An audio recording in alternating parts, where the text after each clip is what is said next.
Boa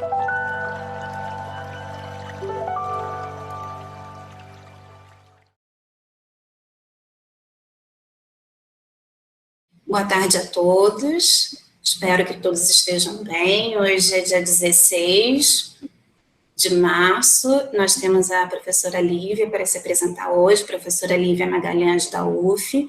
Nós estamos no Mulheres no Brasil Republicano, que é um evento, um ciclo de palestras que eu e a professora Lívia organizamos desde o ano passado, o primeiro ano da pandemia, 2020, nós estamos em 2021, completando aí um ano, né, de trabalho remoto e sem acesso aos nossos alunos, colegas, professores, ao espaço universitário. Então esse espaço se tornou um espaço extremamente importante de trocas, não só trocas acadêmicas, mas também trocas afetivas, já que é o espaço que nós conseguimos nos encontrar, conversar um pouco e minimizar um pouco do impacto de todos esses acontecimentos que estão abalando não só o mundo, mas sobretudo também o Brasil, diante do contexto interno, nacional que vivemos.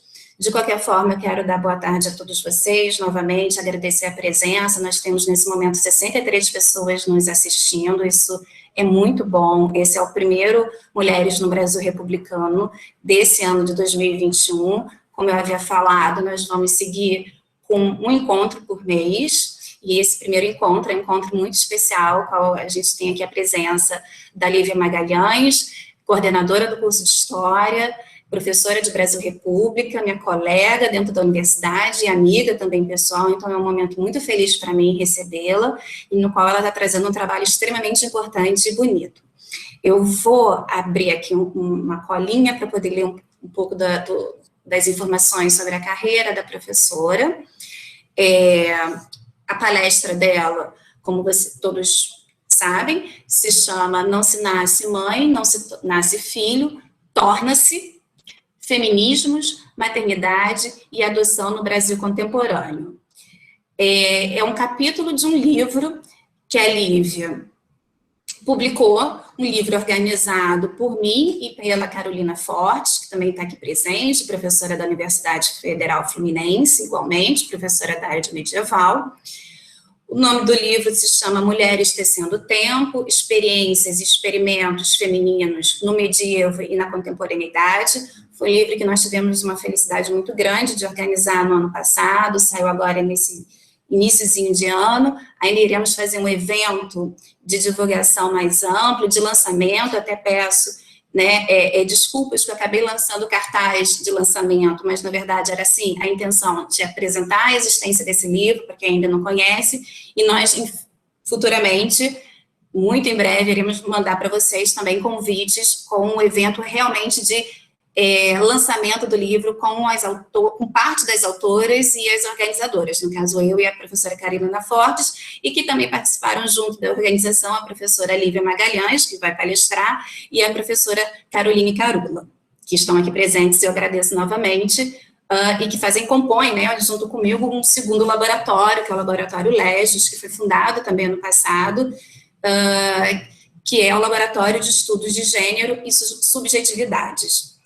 Então, esse livro ele é composto por 16 capítulos, discutindo o universo letrado e o corpo feminino, usos do corpo feminino e os olhares da sociedade sobre o corpo feminino no contexto do Brasil contemporâneo, século XIX e século XX, e no contexto da Idade Média. Então, são trabalhos que trazem olhares para diferentes momentos da história das mulheres, né?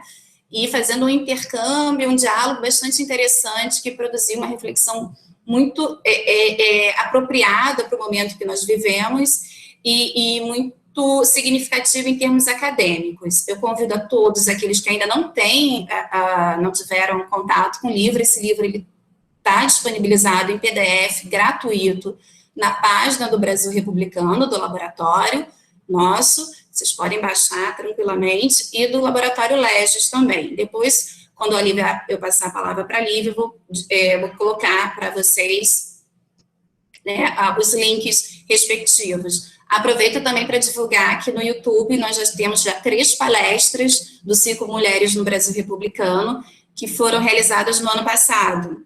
já estão disponíveis também vou deixar o link aqui para vocês no YouTube, e da Lívia também futuramente será disponibilizado. E, por último, eu aproveito também para divulgar, estou aqui fazendo marketing do Brasil Republicano, mas é do nosso trabalho árduo, né, que muitas vezes não aparece, a gente sabe disso, que é no site do Brasil Republicano, nós fizemos uma série de podcasts com professores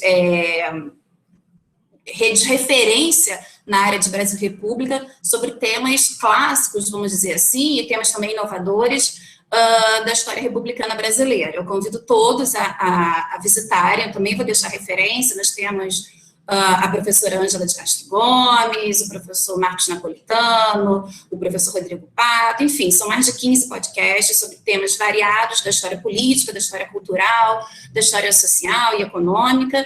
Não dá tempo de eu falar aqui todos para vocês, mas estamos produzindo novos ainda esse ano, eu em parceria com a professora Andréa Casanova, que é também minha colega de profissão e minha amiga, professora de Brasil República na UFRJ, né, e é coordenadora do Laboratório IMAN, que está nessa parceria com o Brasil Republicano na produção desse material, que está sendo muito interessante de utilizá-lo nas aulas remotas com os nossos alunos, né? A gente está tendo um retorno muito bom e convido todos aqueles que não tiveram acesso que entrem no site do Brasil Republicano, depois eu boto aqui para vocês o endereço deles. Mas voltando à professora Lívia, peço desculpas por esse breve intervalo que eu fiz, mas a professora Lívia, como eu apresentei a vocês, é coordenadora, atual coordenadora do curso de História, vem carregando, né, esse curso, ela e o professor Tames, de forma bastante desafiadora e corajosa nesse contexto da pandemia. Se eu digo que o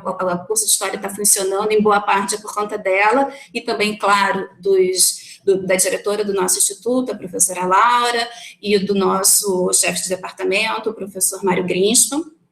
Mas a professora Lívia é professora adjunta de História do Brasil República, no Departamento de História da UF, possui licenciatura em História também pela mesma universidade e é mestre em História pela Universidade de Estudos Latino-Americanos, na Argentina.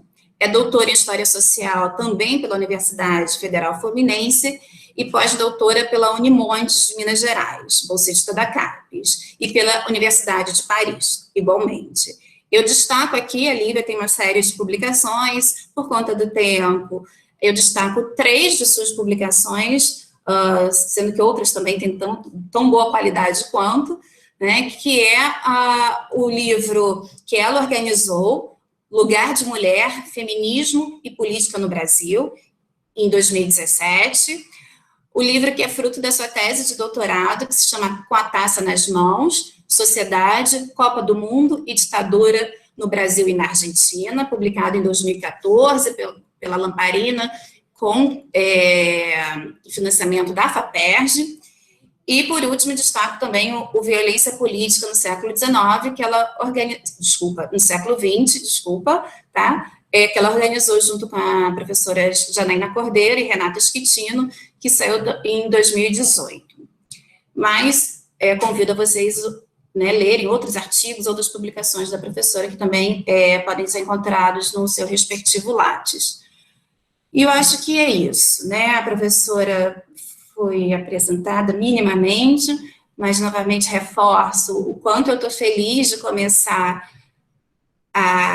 esse evento com a minha amiga e com uma pessoa de batalha especial nesse ano duro que foi de 2020, esse 2021 também. E aproveito para me solidarizar em nome de todos os professores do Brasil Republicano e da Federal Fluminense, por que não, e do próprio Departamento de História, com todos aqueles que perderam entes queridos, amigos, conhecidos, e que também adoeceram, né? Nós também adoecemos, enfim, né, colegas do corpo docente, nossos alunos, então, realmente é um momento muito difícil, eu tento manter esse astral elevado, mas é um momento realmente de a gente parar e pensar a necessidade de refletir sobre o que está acontecendo nesse país, no mundo, mas sobretudo nesse país. Mas para não, vamos dizer assim, estragar esse dia, que é muito bom, né, a gente começar a semana com a Lívia, eu vou continuar passando a palavra para a Lívia. Lívia, muito obrigada. Lívia, você não tem restrição de palavras, a gente faz entre palavras, tempo. A gente faz aproximadamente uns 50 minutos, mas fique à vontade, até porque eu já roubei bastante tempo seu fazendo um merchan aqui do Brasil Republicano. Fique à vontade, e eu vou passar a palavra para você, vou desligar minha câmera, meu áudio, enfim, você sabe como a gente trabalha, você vem com a gente sempre nesse trabalho. E parabéns, muito obrigada por ter aceito o convite, trazer esse belíssimo trabalho seu, que é um trabalho também muito desafiador, eu sei, para você, nesse momento, e também uma nova, né, um novo objeto sobre o qual você se dedica. Então, obrigada, Lívia, passo a palavra para você, e estou aqui, qualquer coisa, pode me acionar. Boa tarde. Obrigada, Carlinha. Bom, vou dar novamente boa tarde, agradecer a presença, né? Já brinquei um pouquinho antes, a minha família tem muitas pessoas aqui, fico muito feliz, até porque é uma apresentação de pesquisa, mas é um tema muito pessoal também, né? Então, uma das questões que eu sempre levanto é da importância do apoio da minha família, dos meus amigos, nessa caminhada, digamos assim, né? Em relação à adoção, e que se tornou um trabalho de pesquisa. Antes de eu abrir o meu PowerPoint, de começar de fato, eu queria também fazer um agradecimento especial para Carla Carmone, para Carol Fortes, né, eu vou chamar, né, para Carlinha, para Carol Fortes e para Carol Carula, que estão aqui, que são mais do que as minhas colegas de trabalho no Leges, são minhas amigas, e eu prometi que eu não vou chorar, porque a Carla falou que eu tinha que me arrumar, então, gente, eu estou muito arrumadinha, não posso chorar aqui, mas eu queria agradecer imensamente vocês por tudo, pelo grupo maravilhoso que vocês criaram, por como vocês me seguraram no ano passado, em diversos momentos que eu achei que eu não ia, de fato, conseguir, e pelo apoio para esse trabalho, porque esse trabalho, como vocês sabem, ele não foi fácil, ele foi muito difícil, inclusive, de escrever, né, de terminar, eu não conseguia, e vocês foram lá, vocês leram, vocês fizeram tudo, assim, e porque vocês também sabiam a importância para eu colocar para fora, para eu falar sobre esse tema. Então, ficam aqui os meus agradecimentos, né, pessoais, de trabalho, mas principalmente pessoais para vocês, e muito obrigada pela paciência e pelo companheirismo. Vou agora, então, começar a apresentação. Vamos lá. E já vou colocar aqui a tela cheia, se o computador se comportar. Bom, foi. Carla, qualquer coisa, por favor, você abre o microfone e me fala, tá? Se não estiver funcionando direitinho e tal. Bom, primeiro, né, eu queria explicar o tema para algumas pessoas talvez não tenham entendido. Existe tem aquela frase famosa da Simone de Beauvoir, né? Não se nasce mulher, torna-se. E eu tenho pensado muito nessa frase em relação à questão da adoção, e por isso eu coloquei esse título, né? Porque, na verdade, não existe uma das coisas que a gente aprende, não sei se a gente aprende, mas a gente entende nesse processo todo, é que ninguém nasce pai, ninguém nasce mãe, ninguém nasce filho. Todo mundo, no fundo, precisa ser, toda criança precisa ser adotada, seja ela filha biológica, né, gestada e criada pelos seus próprios pais, ou seja ela filha por adoção. Então, eu achei interessante isso, né, a gente pensar na maternidade como uma construção muito mais ampla nesse sentido, né? Uma construção social mesmo, histórica. Nossa, deu um bom trovão aqui. E também, esse tema, quem aqui já me conhece um pouquinho mais, sabe que eu trabalho principalmente com futebol, né? Esse tema partiu já de um interesse meu sobre gênero, já tinha começado a estudar gênero, a fazer várias leituras sobre o assunto, e, de fato, eu, pessoalmente, optei com o meu companheiro a gente seguir a maternidade e a paternidade, né, a parentalidade por adoção.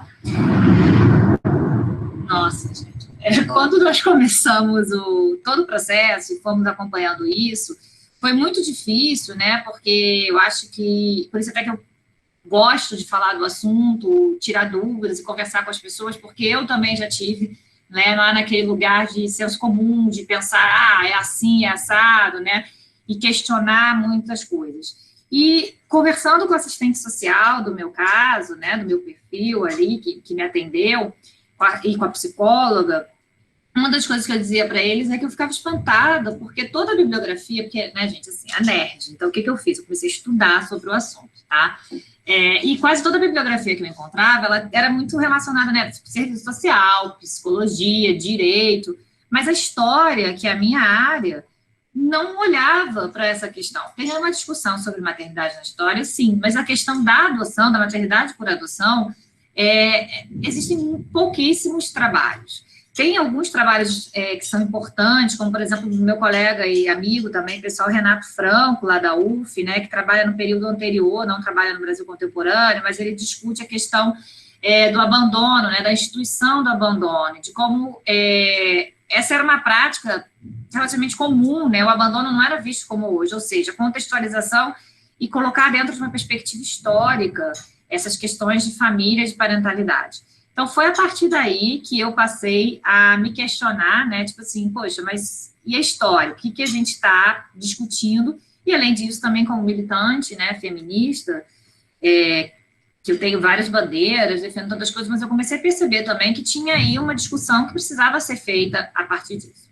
Então, eu falei, quando surgiu a oportunidade da gente de organizar esse livro e tudo mais, eu falei, acho que está na hora, acho que eu vou escrever sobre isso. Então, eu queria deixar bem claro também que provavelmente vocês vão ver algumas incongruências, algumas questões que talvez vocês falem, nossa, mas isso não tem muita lógica, é um trabalho ainda em construção, e que eu vou ficar muito feliz com críticas e sugestões. Fiquei feliz que, na hora que a gente estava fazendo a lista dos inscritos, eu vi que tem psicólogas aqui interessadas. Eu queria muito agradecer, né, pela participação de vocês. E, de novo, é muito bem-vindo. Para mim, é muito importante essa leitura e essa interdisciplinaridade no assunto. Tá? Então, vamos começar um pouco aqui. Todo o artigo, eu trabalhei ele, eu dividi ele em algumas partes, né? E eu trabalho começando com literatura, alguns textos, porque a adoção é um tema que, quando eu comecei a procurar, ele está presente em diversos livros, né? Na literatura ele é muito presente. Muitas vezes não diretamente o debate sobre a adoção, né?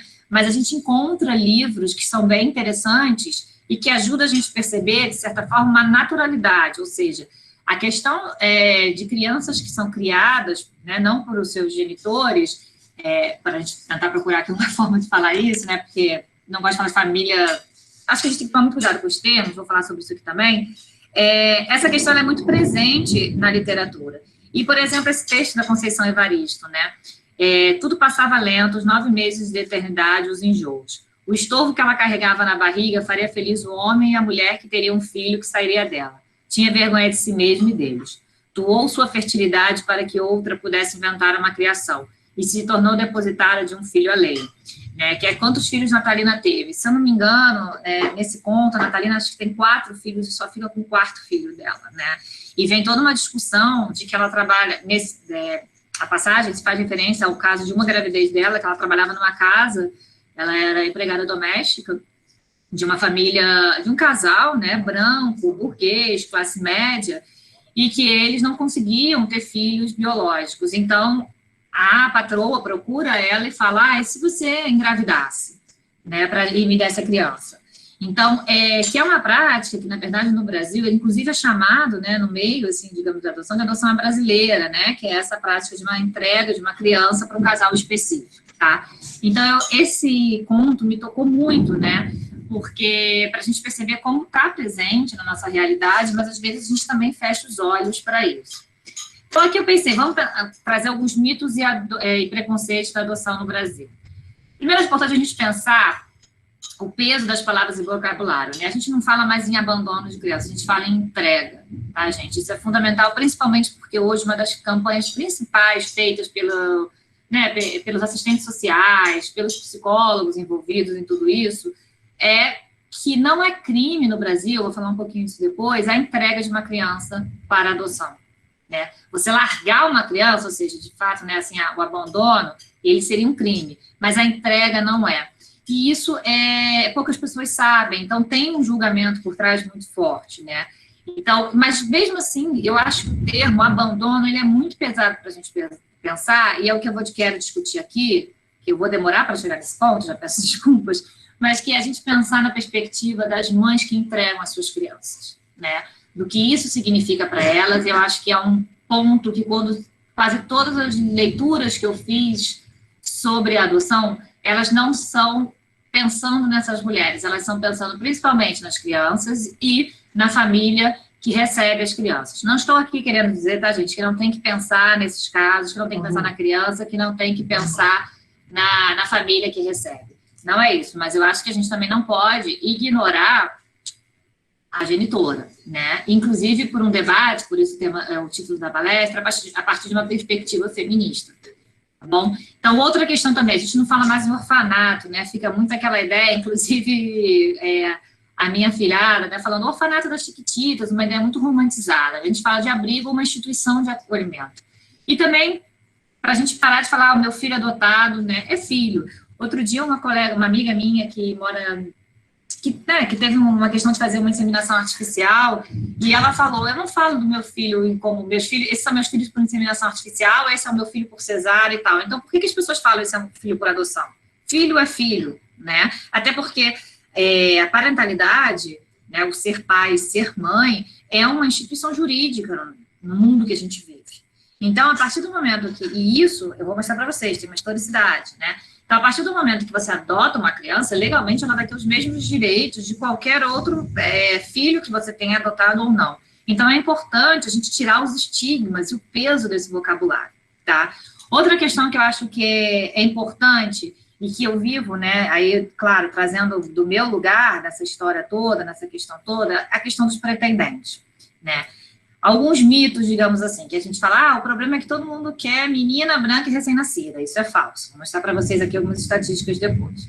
Existem mais crianças do que pretendentes e o problema é o perfil. Isso é impressionante, a gente vai ver, mas não é. Existem mais pessoas querendo adotar, mais pretendentes habilitados do que crianças disponíveis para adoção, por incrível que pareça, tá? Porque a gente... né, e aí entra toda uma discussão de um problema de serviços dos meios de comunicação, de falta de informação, da nossa justiça, que é extremamente lenta, né? Enfim, vamos continuar tentando seguir o PowerPoint. Precisa ser rico, também não é verdade, tá? Claro que eles pedem, né, rendimento, o valor que você tem, mas não precisa ser rico, não tem essa de que, se a pessoa tem dinheiro, ela vai ter prioridade no processo de adoção, tá bom? Ou é possível escolher uma criança em um abrigo. Isso é falso, né? Porque não é aquela ideia que a gente chega, tipo assim, você entra num abrigo, se apaixona por uma criança e tudo. Não. Na verdade, é o que se chama de busca ativa, que são crianças e adolescentes que, por alguma razão, eles estão fora da maioria dos perfis, estão disponibilizados para adoção. Então, pessoas que se disponham a conhecê-las, e aí existem várias campanhas, né, sobre isso, pode ser, por exemplo, divulgação em vídeos, ou até grupos de WhatsApp, né, junto com os grupos de adoção, tudo de forma legal, tá, gente? Que você pode se aproximar, principalmente também, às vezes, criança com alguma deficiência, então você pode, através da busca ativa, né?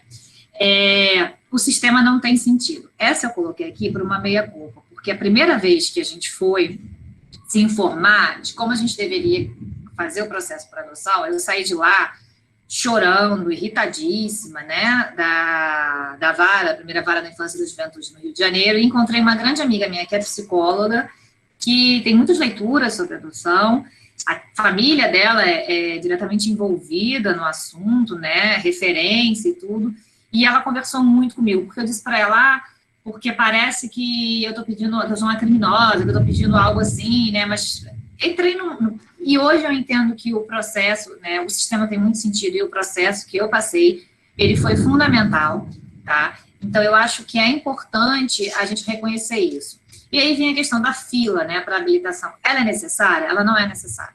A grande discussão hoje dos pretendentes e dos grupos de adoção a gente vive um entrave burocrático, e isso faz com que esses processos sejam extremamente lentos, e a grande questão aqui nós estamos falando com vidas de crianças que talvez 6 meses, 3 meses, 1 mês na vida delas possa significar ser ou não adotada. Então, a gente não precisa, na verdade, de mais lei que fica mudando o tempo inteiro, né? Essa fila não deveria nem existir. O que a gente precisa é de muito mais investimento do Estado, investimento público, para que se avancem esses processos, né, e o próprio sistema. Para vocês terem uma ideia, na minha vara da infância e da juventude no Rio de Janeiro, que deve ser uma das maiores do país, né, da capital, pelo menos assim, em termos de... pela questão da população e tudo mais, tinham 2 assistentes sociais para todos os casos. Claro, a prioridade deles não vai ser habilitar novos pretendentes, vai ser tentar, com já habilitados, encontrar uma família para essas crianças, né? Lívia, Oi? Desculpa interromper. O PowerPoint Está na primeira página ainda. Tá mesmo. É isso mesmo que as pessoas estão perguntando. Desculpa, obrigada. Tá. É porque ainda tô ali, ó, a fila é necessária, entendeu? Na primeira página não, peraí, passou uma página com umas mãozinhas, não é? Não, a gente está na capa ainda, na capa que eu falo, Eu no já primeiro. passei 2 vezes, 3 páginas. Travou aí, então eu vou interromper e abrir de novo. Desculpa, gente. Obrigada por avisarem. Peraí. Porque eu já tinha passado umas 3 páginas. Vou tentar de novo. Ai, peraí que eu...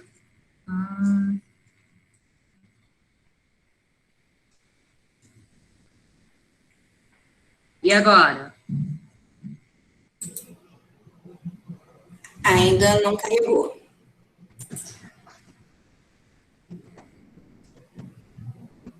Está carregando no seu? Não, no meu parece que... Nossa, não tem nem... Tá dizendo que não não aparece posso nada. compartilhar a tela. Que você não pode? Tá dizendo aqui que eu não posso.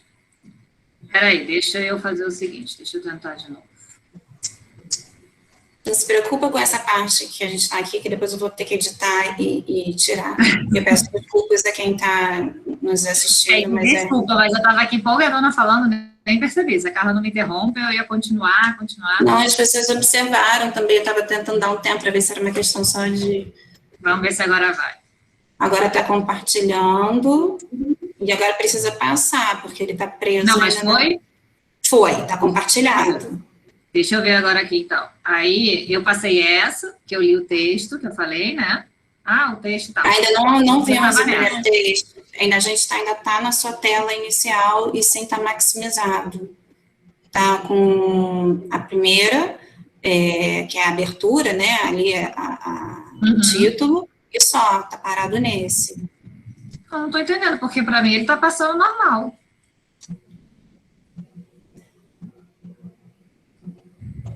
Você quer me enviar e eu tento passar, ou a Bianca... Não, eu ia falar, na verdade, o seguinte, eu acho que talvez vale a pena eu sair e voltar. O que você acha, rapidinho? Tá bom. Ou não? Porque até eu te mandar tudo isso, porque é muito estranho, o meu tá passando normal. Pra gente, não, nós ficamos parados sempre no primeiro. Deixa eu tentar mais uma vez aqui. Peraí, como é que é, Mafê? Mafê tá falando aqui. Não vi, Mafê, o que você falou. Clicar e apresentar ao lado do Zoom. Eu tô colocando, mas eu não tô entendendo o que tá acontecendo. Deixa eu ver se agora... Peraí. Se agora vocês vêm. Peraí, vamos lá. E agora? Ainda não foi compartilhado conosco.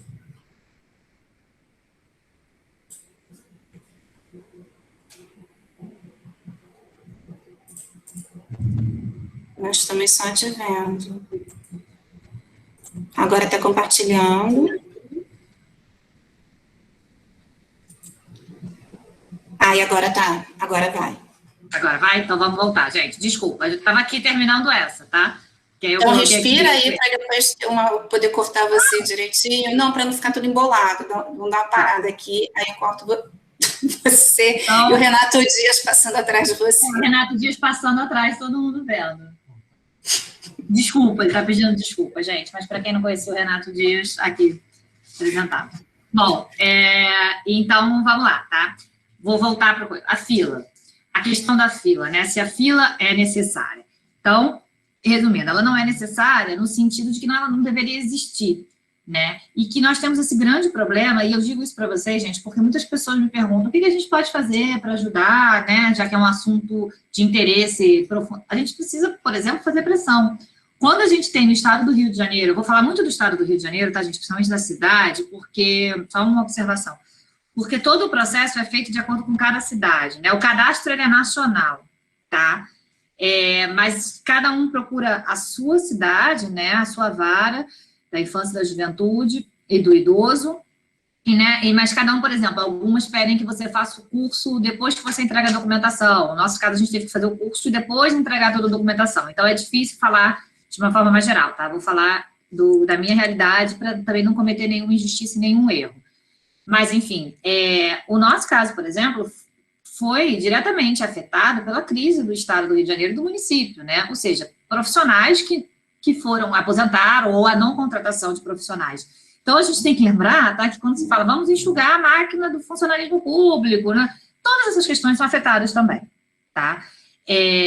Então, isso é necessário, a gente precisa lembrar, né, que, de novo, é um silenciamento muito grande dos meios de comunicação, da sociedade como um todo, sobre isso. Então, muitas vezes a gente não tem muita noção do que está por trás, né, digamos assim, e do complexo que é garantir, principalmente, a essas crianças, né, uma segurança jurídica de conseguir uma família.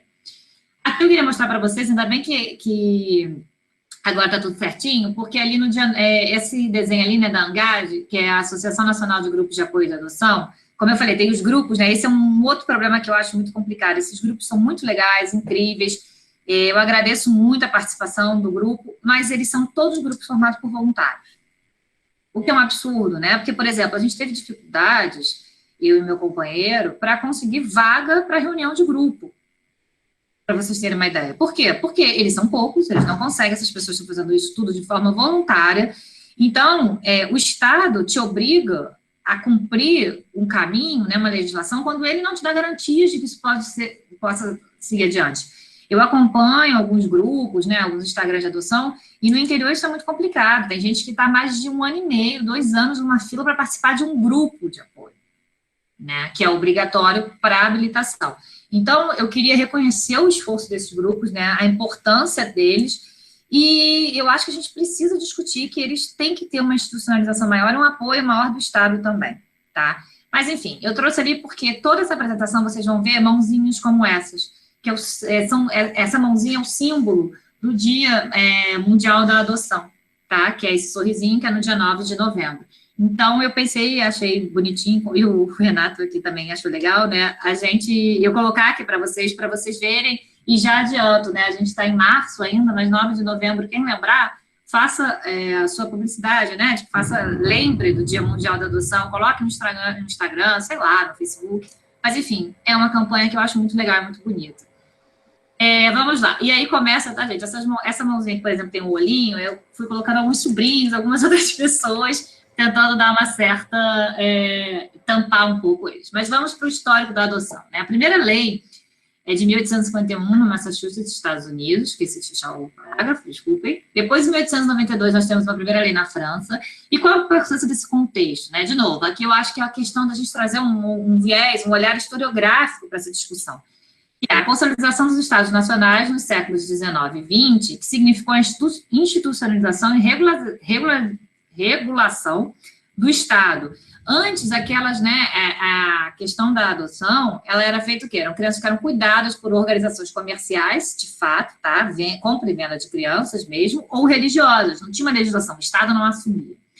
No Brasil, a primeira menção à adoção vai ser no Código Civil de 1916, vamos ter novas leis em 57, 65 e 79, mas é, de fato, em 1988 que tem a grande garantia do processo, que significa o quê? A igualdade entre os filhos, ou seja, o filho por adoção, ele passa a ter todos os direitos do filho que é biológico, digamos assim. E, em 1990, o Estatuto da Criança e do Adolescente, que aí o viés muda, o interesse principal passa a ser o da criança na adoção e não mais dos pais. Por quê? Até então, principalmente antes da Constituição de 88, a adoção era vista como uma forma, pelo Estado brasileiro, de pais que não poderiam ter filhos por alguma razão, né, que eles adotassem. Então, por que é importante a gente pensar isso? Porque a gente vai percebendo que a ideia da adoção, ela era baseada numa lógica, uma concepção de família do Estado brasileiro, né, que é aquela família clássica, digamos assim, o pai, a mãe, né, e seus filhos, dentro de uma heteronormatividade, dentro de conceitos que são muito debatidos dentro dos feminismos, por exemplo. A grande crítica dos feminismos passa por aí. De novo, por isso que eu trago isso para a gente pensar de uma viés feminista, né? Tipo, cadê o debate sobre a adoção a partir dessa perspectiva, tá? Aqui temos mais uma mãozinha conhecida. E hoje no Brasil, a renúncia ou destituição do poder familiar significa que, para uma criança ser legalmente adotada, primeiro tem que acontecer essa renúncia ou destituição do poder familiar ao poder pátrio. né? Hoje, o prazo seria de 120 dias, renováveis por mais 120 dias. Como eu falei, a entrega não é crime. O que é importante a gente pensar aqui? O que significa isso? Significa que, se uma criança ela foi retirada da sua família, por alguma razão, né, da sua família consanguínea, que a gente chama, por alguma razão, e está em um abrigo, ou um local de acolhimento, pela lei, em 120 dias deveria ser julgada essa questão de destituição do poder familiar. Essa lei claramente não é cumprida. Tivemos um caso recente, inclusive para vocês terem uma ideia, que eu não vou dar nomes, né, até por questões jurídicas e tudo mais, mas vocês encontram fácil nos meios de comunicação, de uma criança que estava 6 anos com seus pais adotivos, aguardando a renúncia de destituição do poder familiar, e a avó materna entrou na justiça, né, pedindo a guarda da criança, e depois a Justiça de Minas Gerais deu a guarda para a avó materna, e agora está com uma confusão, né, porque se ela vai levar uma criança agora está com 9 anos, ou seja, praticamente toda a relação familiar dela, toda a vida dela, ela passou com os pais adotivos, que nunca chegaram a, de fato, terminar a adoção pela questão da destituição do poder familiar. Isso gera uma grande insegurança jurídica para todos que estão no processo, todos os habilitados, porque grande parte das adoções acontecem hoje, mesmo sem a renúncia à destituição do poder familiar, porque a gente sabe que o processo é tão longo, a demora é tanta, que eu conheço casos, inclusive, de pessoas que falam, não, eu já estou há 7 anos esperando, né? E que isso não dá um retorno, e a pessoa, depois de um tempo, a criança chega numa idade que ela já tem o direito, né, a opinião e tudo isso, e a justiça normalmente ficava favorável aos pais, né, que eu digo assim, tá, gente, aqui, pais e mães por adoção. Mas é muito complicado também, porque eu acho que, de novo, eu quero trazer aqui um outro ponto de vista, né, que é da família da entrega, principalmente da mãe da entrega. Eu concordo com esses prazos, se a gente for pensar no tempo da criança, que é a prioridade da lei, tá? Óbvio, porque faz, como eu falei, faz muita diferença. Quem aqui tem filhos sabe a diferença, que é 120 dias na vida de um bebê ou de uma criança. Mas a gente também tem que lembrar que essas mães, principalmente que entregam seus filhos, muitas vezes elas precisam mais do que esse tempo para se restabelecer, seja emocionalmente, seja o que for, né? Então, uma das coisas que me chocou muito foi o dia que eu li um jornal, um artigo, falando que muitas mulheres têm depressão pós-parto até 1 ano depois do nascimento dos seus bebês. E aí eu bati esse prazo, digamos, de 1 ano, com esses 120 dias, renováveis por mais 120 dias. Aí eu pensei, a gente tem uma discussão aqui muito importante a ser feita, né? Porque é impossível a gente não ter que priorizar alguém. Se é a criança em detrimento da mãe, né? Tipo, no sentido de que a criança não pode esperar a mãe se recuperar, mas, ao mesmo tempo, e quem vai dar um apoio para essa mãe? Né? Quem vai acompanhar essa mulher? Tá? Acho que isso é fundamental. E, de novo, a gente volta para a questão, no caso que eu comentei aqui, da lentidão da justiça brasileira, porque essa avó, por mais que seja super questionável, né, a forma como foi feito tudo, ela entrou com um pedido de guarda em 2015, isso saiu em 2020. Então, assim, de novo, são 5 anos na vida de uma criança, 5 anos na vida de uma família, então não é possível que isso não seja prioridade na legislação que a gente, né, no mundo que a gente vive e nas leis, tá? Eu acho que isso é fundamental. E a grande briga hoje, pelo menos a minha grande briga em relação à questão da adoção, a gente não pode individualizar os casos, a gente precisa pensar de uma forma coletiva e a gente precisa de uma justiça que priorize, porque a gente tem uma questão fundamental aqui, que é o tempo de uma criança, né, o tempo que se é criança, inclusive. Aí, para trazer aqui para vocês, como eu falei, né, olha ali, isso eu tirei hoje, tá, gente? Por isso até que eu demorei um pouco para terminar o PowerPoint, porque eu queria trazer os dados mais atualizados possíveis. Quantas crianças estão acolhidas hoje no Brasil? 30.974. Quantas estão disponíveis para adoção? Ou seja, a gente já passou daquela questão da destituição do poder familiar. 4.981. E aí eu vou pular um pouquinho só para vocês verem ali embaixo. Pretendentes disponíveis, 34.050.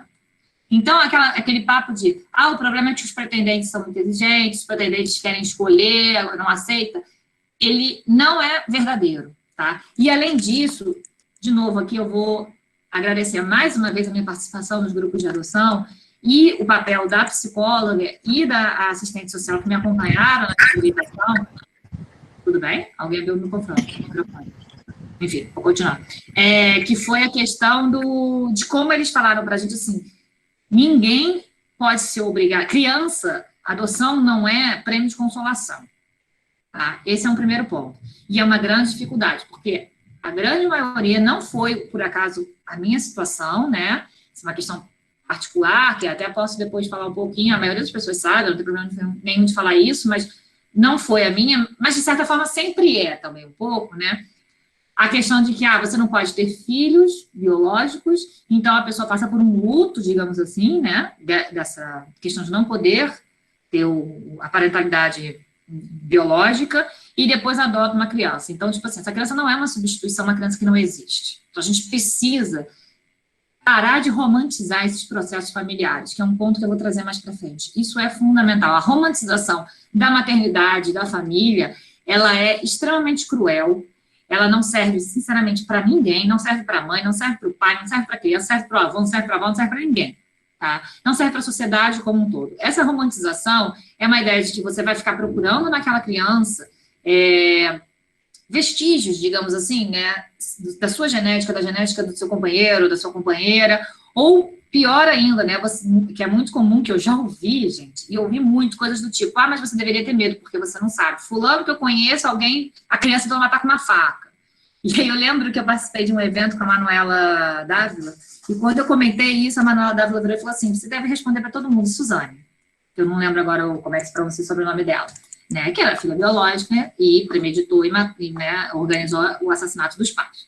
Então, enfim, não existe isso, sabe, para a gente poder, essa coisa da genética. Então, a gente tem uma grande discussão aqui, que é a prevalência da biologia, né, dessa ideia biologizante. Mas voltando aqui, vamos em ordem, antes de eu avançar muito. Essa questão do cadastro, né, então vocês podem ver ali que tem praticamente 30 mil pretendentes disponíveis a mais do que crianças disponíveis para adoção. Né? Tem embaixo as crianças em processo de adoção, e eu acho assim, de novo, se vocês olharem, a gente tem 30 mil crianças acolhidas, quase 31 mil, e quase 5 mil disponíveis para adoção. Né? A diferença é muito grande de crianças que muitas vezes estão nesses abrigos, nem para o processo de destruição familiar, tá, gente? É uma coisa temporária. Porque a prioridade, e por mais que isso me afete pessoalmente, eu concordo com isso, eu acho que é correto, a prioridade é sempre a reintegração para as famílias de origem, tá? Por quê? Porque, como eu falei, é muito complicado, e a gente aqui trabalha, eu tenho um grande respeito e admiração por todos os profissionais envolvidos nesse processo, porque a gente trabalha diretamente com as nossas crenças, com julgamentos, é impossível a gente, né, tentar ser... não julgar e não questionar e tudo isso. Então, eu admiro demais as pessoas que conseguem trabalhar, porque as experiências que eu tive até hoje sempre foram, assim, de um peso emocional muito grande, quando a gente passa a pensar dessa forma, tá? Tem os números ali que estão apagados, eu anotei aqui, né? Crianças adotadas pelo cadastro a partir de 2019, 5.524, e crianças reintegradas a partir de 2020, 10.590, ou seja, 10.590 crianças que estavam acolhidas e foram reintegradas à sua família. E aí aqui, o perfil dos pretendentes disponíveis, como eu falei para vocês. Olha que interessante, né? Aquela ideia de que todo mundo, a maioria quer recém-nascido. Na verdade, por idade aceita, a maioria quer até 4 anos. Tá? Né? Por tipo, nacional. É muito complicado, gente, o nacional. Eu lembro quando eu fui fazer meu cadastro, e eu falei, parecia até que eu estava brincando de dedanha, sei lá, porque você fica assim, Mato Grosso, não sei o quê, marcando, né? E aí, de novo, a psicóloga foi muito legal comigo, muito sincera, e ela falou para mim, olha só, você tem que pensar nas suas possibilidades. Porque quando você coloca, por exemplo, Pará, você tem que considerar que vai ser uma criança no interior de Pará, que você tem que fazer uma adaptação. Você vai ter que se deslocar, você vai ter que ficar lá um tempo, tudo isso por conta do pretendente. Então, a gente precisa ser muito realista, né? Num momento que é muito difícil, porque a gente está meio que, tipo assim, de qualquer lugar, eu não tenho, né? E porque, ao mesmo tempo, é difícil a gente pensar, talvez tenha uma criança lá que é o meu filho, é a minha filha. Mas, então é isso, a gente precisa de uma racionalidade também num momento que é muito complicado, tá? De novo, também ali, pela etnia aceita, aquela ideia, né, de que, ninguém quer criança negra. A maioria das pessoas, ali, se a gente for olhar no gráfico, vai pela etnia qualquer, da mesma forma que o gênero. Tá? Então, eu acho muito importante, é uma tecla que eu quero bater aqui, na questão de militância mesmo, para a gente parar com esse discurso que volta e meia sai em todos os meios de comunicação. Tem 30 mil crianças em abrigos e 34 mil, e 34 mil pretendentes, não sei o quê, por que não dá certo? Mais ou menos por aí, né? 30 mil, sei lá.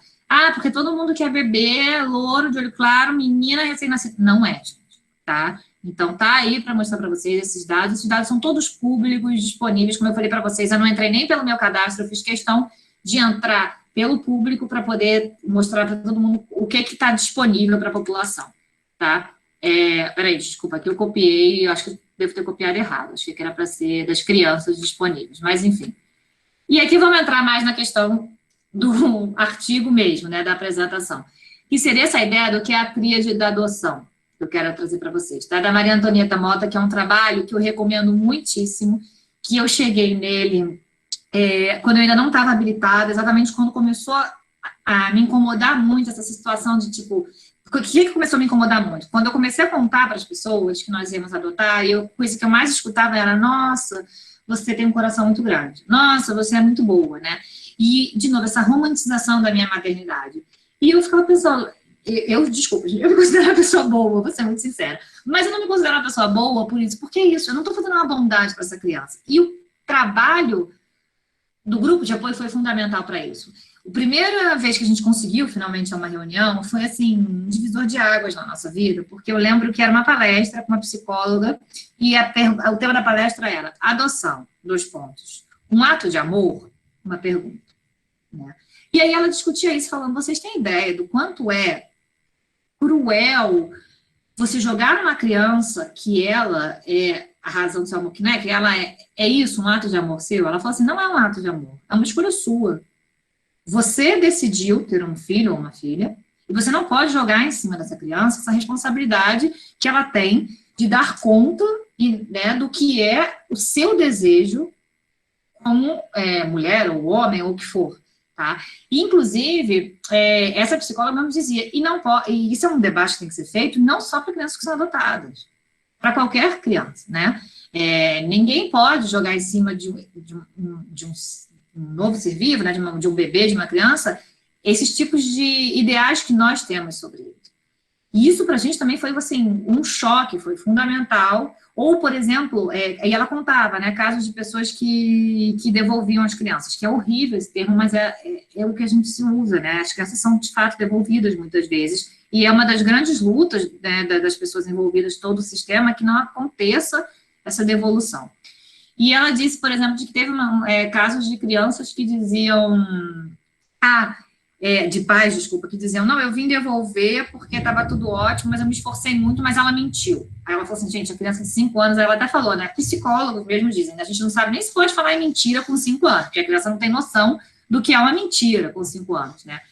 E aí, ela falou assim, mas por que ela mentiu? Aí contou que a criança tinha, na escola, primeiro dia dela na escola, todo mundo falando, né, nas férias eu fiz não sei o quê, eu fui para não sei aonde, e ela inventou que tinha ido para algum lugar. Aí a psicóloga falou, cara, isso não é uma mentira, ela está querendo, né, se integrar naquele meio. Ela vai dizer o quê? Não, eu não fui para lugar nenhum porque eu estava num abrigo, acolhida, sabe? Ela falou assim, então não é uma mentira, né? Ou então, a rejeição da criança. Uma das coisas que eu converso com uma amiga muito querida sobre isso, né, que também é mãe por adoção, e eu falo, né, que eu descobri no grupo uma discussão, um fato de que, na verdade, a primeira reação das crianças de rejeição é em relação às mães e não aos pais. E eles falam, gente, isso é muito simples, né? Pais que abandonam seus filhos, que criança sem pai pelo mundo, a gente tem um monte. Anteontem estava no Fantástico, né, uma reportagem sobre reencontrar o pai biológico, sobre reencontrar o pai e tudo mais. Mas a mãe não. Então, o medo da criança do abandono, o medo dela vai ser principalmente a confiança para se estabelecer é em relação às mães. Né? Porque elas vão ter medo, porque o abandono paterno, ele é comum. Mas ela, de novo, ser rejeitada, digamos assim, né? Porque essa é a visão dela. Então, é muito complicado, a gente tem que ter muito cuidado, de novo. O Estado tem uma responsabilidade muito grande, e tem que ter, tá? Mas, enfim, a tríade da adoção, né, que a Maria Antonieta fala, seria a família adotiva, né, contra a ameaça de privacidade e o preconceito. E preconceito, por incrível que pareça, imagina que, né, as pessoas que optam por assistir uma palestra dessa são pessoas extremamente esclarecidas e tudo, mas eu já ouvi barbaridades, tá? Coisas do tipo, que eu já comentei aqui algumas, mas coisas do tipo, mas você sabe que não é a mesma coisa. Mas, ao mesmo tempo, já ouvi de uma tia que tem, né, adotou 2 crianças e teve 5 filhos homens, e ela, uma vez, quando ela soube que eu estava, né, nesse processo, ela virou para mim e falou assim, olha, é exatamente a mesma coisa. Eu vou te dizer porque eu posso falar. E eu digo isso para as pessoas, sabe? Eu falo assim, eu nunca vou saber. Como quem não teve filhos também por adoção, nunca vai saber. E não tem que saber, sabe? Não é essa a discussão, né? É isso que incomoda muitas vezes, né? Tipo assim, é realmente isso que importa para as pessoas. Mas, enfim, então, a família adotiva, né, a criança contra o estigma da ilegitimidade, a ideia de abandono e suas dúvidas sobre a identidade, que é um ponto também que eu acho fundamental, a partir dos meus trabalhos anteriores, eu trabalho muito, né, como alguns sabem, com a ditadura argentina, e a ditadura argentina tem toda uma discussão sobre o direito à identidade, né, os trabalhos sobre isso, em relação às crianças que foram sequestradas durante a ditadura, né, separadas dos seus pais. Então, a identidade, gente, também é um direito humano. Então, a gente discutir essa questão de que a criança não tem que saber suas origens, ela é muito complicada. Todo mundo tem o direito de saber suas origens, né? E o que a gente precisa não é esconder a origem das crianças, é tirar o peso dessa negatividade de que a criança foi criada não por a sua mãe biológica. E aí também, nessa tríade de adoção, a mãe biológica, né, a vergonha e o peso social, jurídico, muitas vezes e político também, né, do que seria entregar. Teve um caso, que foi em 2019, que mexeu muito comigo, que encontraram uma criança em Brasília, embrulhada numa manta, num jardim de flores. E os bombeiros, eu acho, não sei se foi bombeiro ou polícia, que a encontraram, deram o nome, né, para ela, temporário, de Maria Flor. E eu lembro que ali eu estava passando pelas últimas etapas do meu processo de habilitação, e eu fiquei pensando muito naquilo, porque eu falei, gente, como é que você diz que uma pessoa que embrulha uma criança, coloca num jardim de flores, sabe, as crianças limpas, cuidado, ela não tem uma relação com essa criança, sabe, ela não se importa.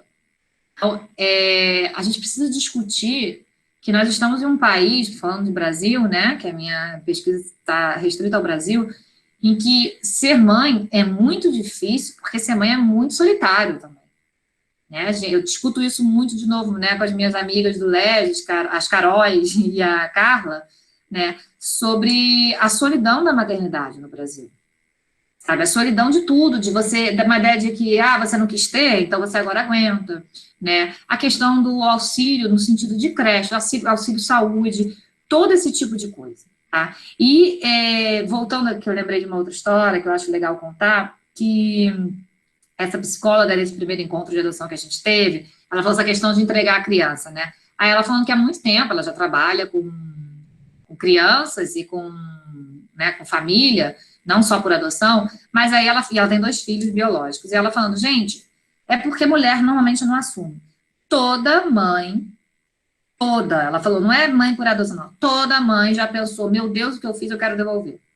E aí eu lembro que quando eu estava nesse processo, eu encontrei uma grande amiga minha, que tinha acabado de ter neném, e aí eu contando para ela, né, falando como foi isso e tal, e aí um dia ela me disse que ela estava enlouquecida, a bebê tinha nem 1 mês, estava insuportável, estava no carro com a mãe dela, aí ela parou na frente do hospital, onde ela teve a neném, e falou, não, porque conversando com a Lívia falou que é isso, que nós mães, biológicas, a gente não devolve porque não sabe para onde devolver, mas eu vou devolver aqui, porque foi aqui que eu tive. Porque ela estava, sabe, enlouquecida, depois a gente ria disso, né, mas ela falou, esse momento acontece, sabe, assim, né, dessa ideia. Então, a gente também precisa pensar, é preciso o apoio, e, de novo, é preciso também olhar também para essa família adotiva que muitas vezes fala da devolução e tal, porque é fundamental o apoio, sabe? Não estou dizendo que, tá certo, claro que não tá, mas toda parentalidade precisa de apoio externo. Né? Não dá para ser pai, não dá para ser mãe. E aí, é muito legal isso, porque quando a gente pega estudos, por exemplo, da Carol Fortes, né, não que é o tema da Carol, mas da área da Carol de medieval, a gente vê como a maternidade, a maternagem, de certa forma, que eu vou falar um pouquinho disso, mas a criação de crianças, elas eram coletivas, era dentro da sociedade de grupos. E, de novo, a gente está aqui baseando leis e baseando vivências a partir de experiências muito centradas, principalmente num estilo de família que foi considerado o ideal, que é, novamente, essa família heteronormativa, né, homem, mulher e a criança dentro de, com uma família restrita, digamos assim, né, e não a criança num sentido coletivo, que isso é muito da nossa lógica burguesa liberal. Então, eu acho que isso é um ponto que a gente precisa romper urgentemente, tá? Passando mais um pouquinho aqui, Feminismos e Maternidade. Aí aqui eu trouxe um livro que eu adoro, As Alegrias da Maternidade, que ela diz, Deus, quando você irá criar uma mulher que se sinta satisfeita com a sua própria pessoa, um ser humano pleno, não um apêndice de alguém, orava ela em desespero. Afinal, nasci sozinha e sozinha hei de morrer. O que ganhei com isso tudo? Sim, tenho muitos filhos, mas com que vou alimentá-los? Com a minha vida. Tenho que trabalhar até o osso para tomar conta deles. Tenho que dar-lhes meu tudo. E se eu tiver a sorte de morrer em paz, tenho que dar-lhes minha alma. Mas, se por acaso alguma coisa der errado, se uma jovem esposa deixar de conceber ou se houver escassez, meu espírito morto será culpado. Quando ficarei livre? É interessante, né? Porque é um livro que fala de uma realidade, mas não a nossa aqui, né, do cotidiano brasileiro e tudo, mas que a gente percebe como é quase universal essa discussão da maternidade, principalmente das mulheres, né? Então, acho que é fundamental a gente, como eu falei, a gente questionar o modelo de maternidade de família, que foi uma das principais pautas do feminismo, né, para a gente poder, então, trabalhar com qualquer tipo de lógica de legislação sobre a adoção.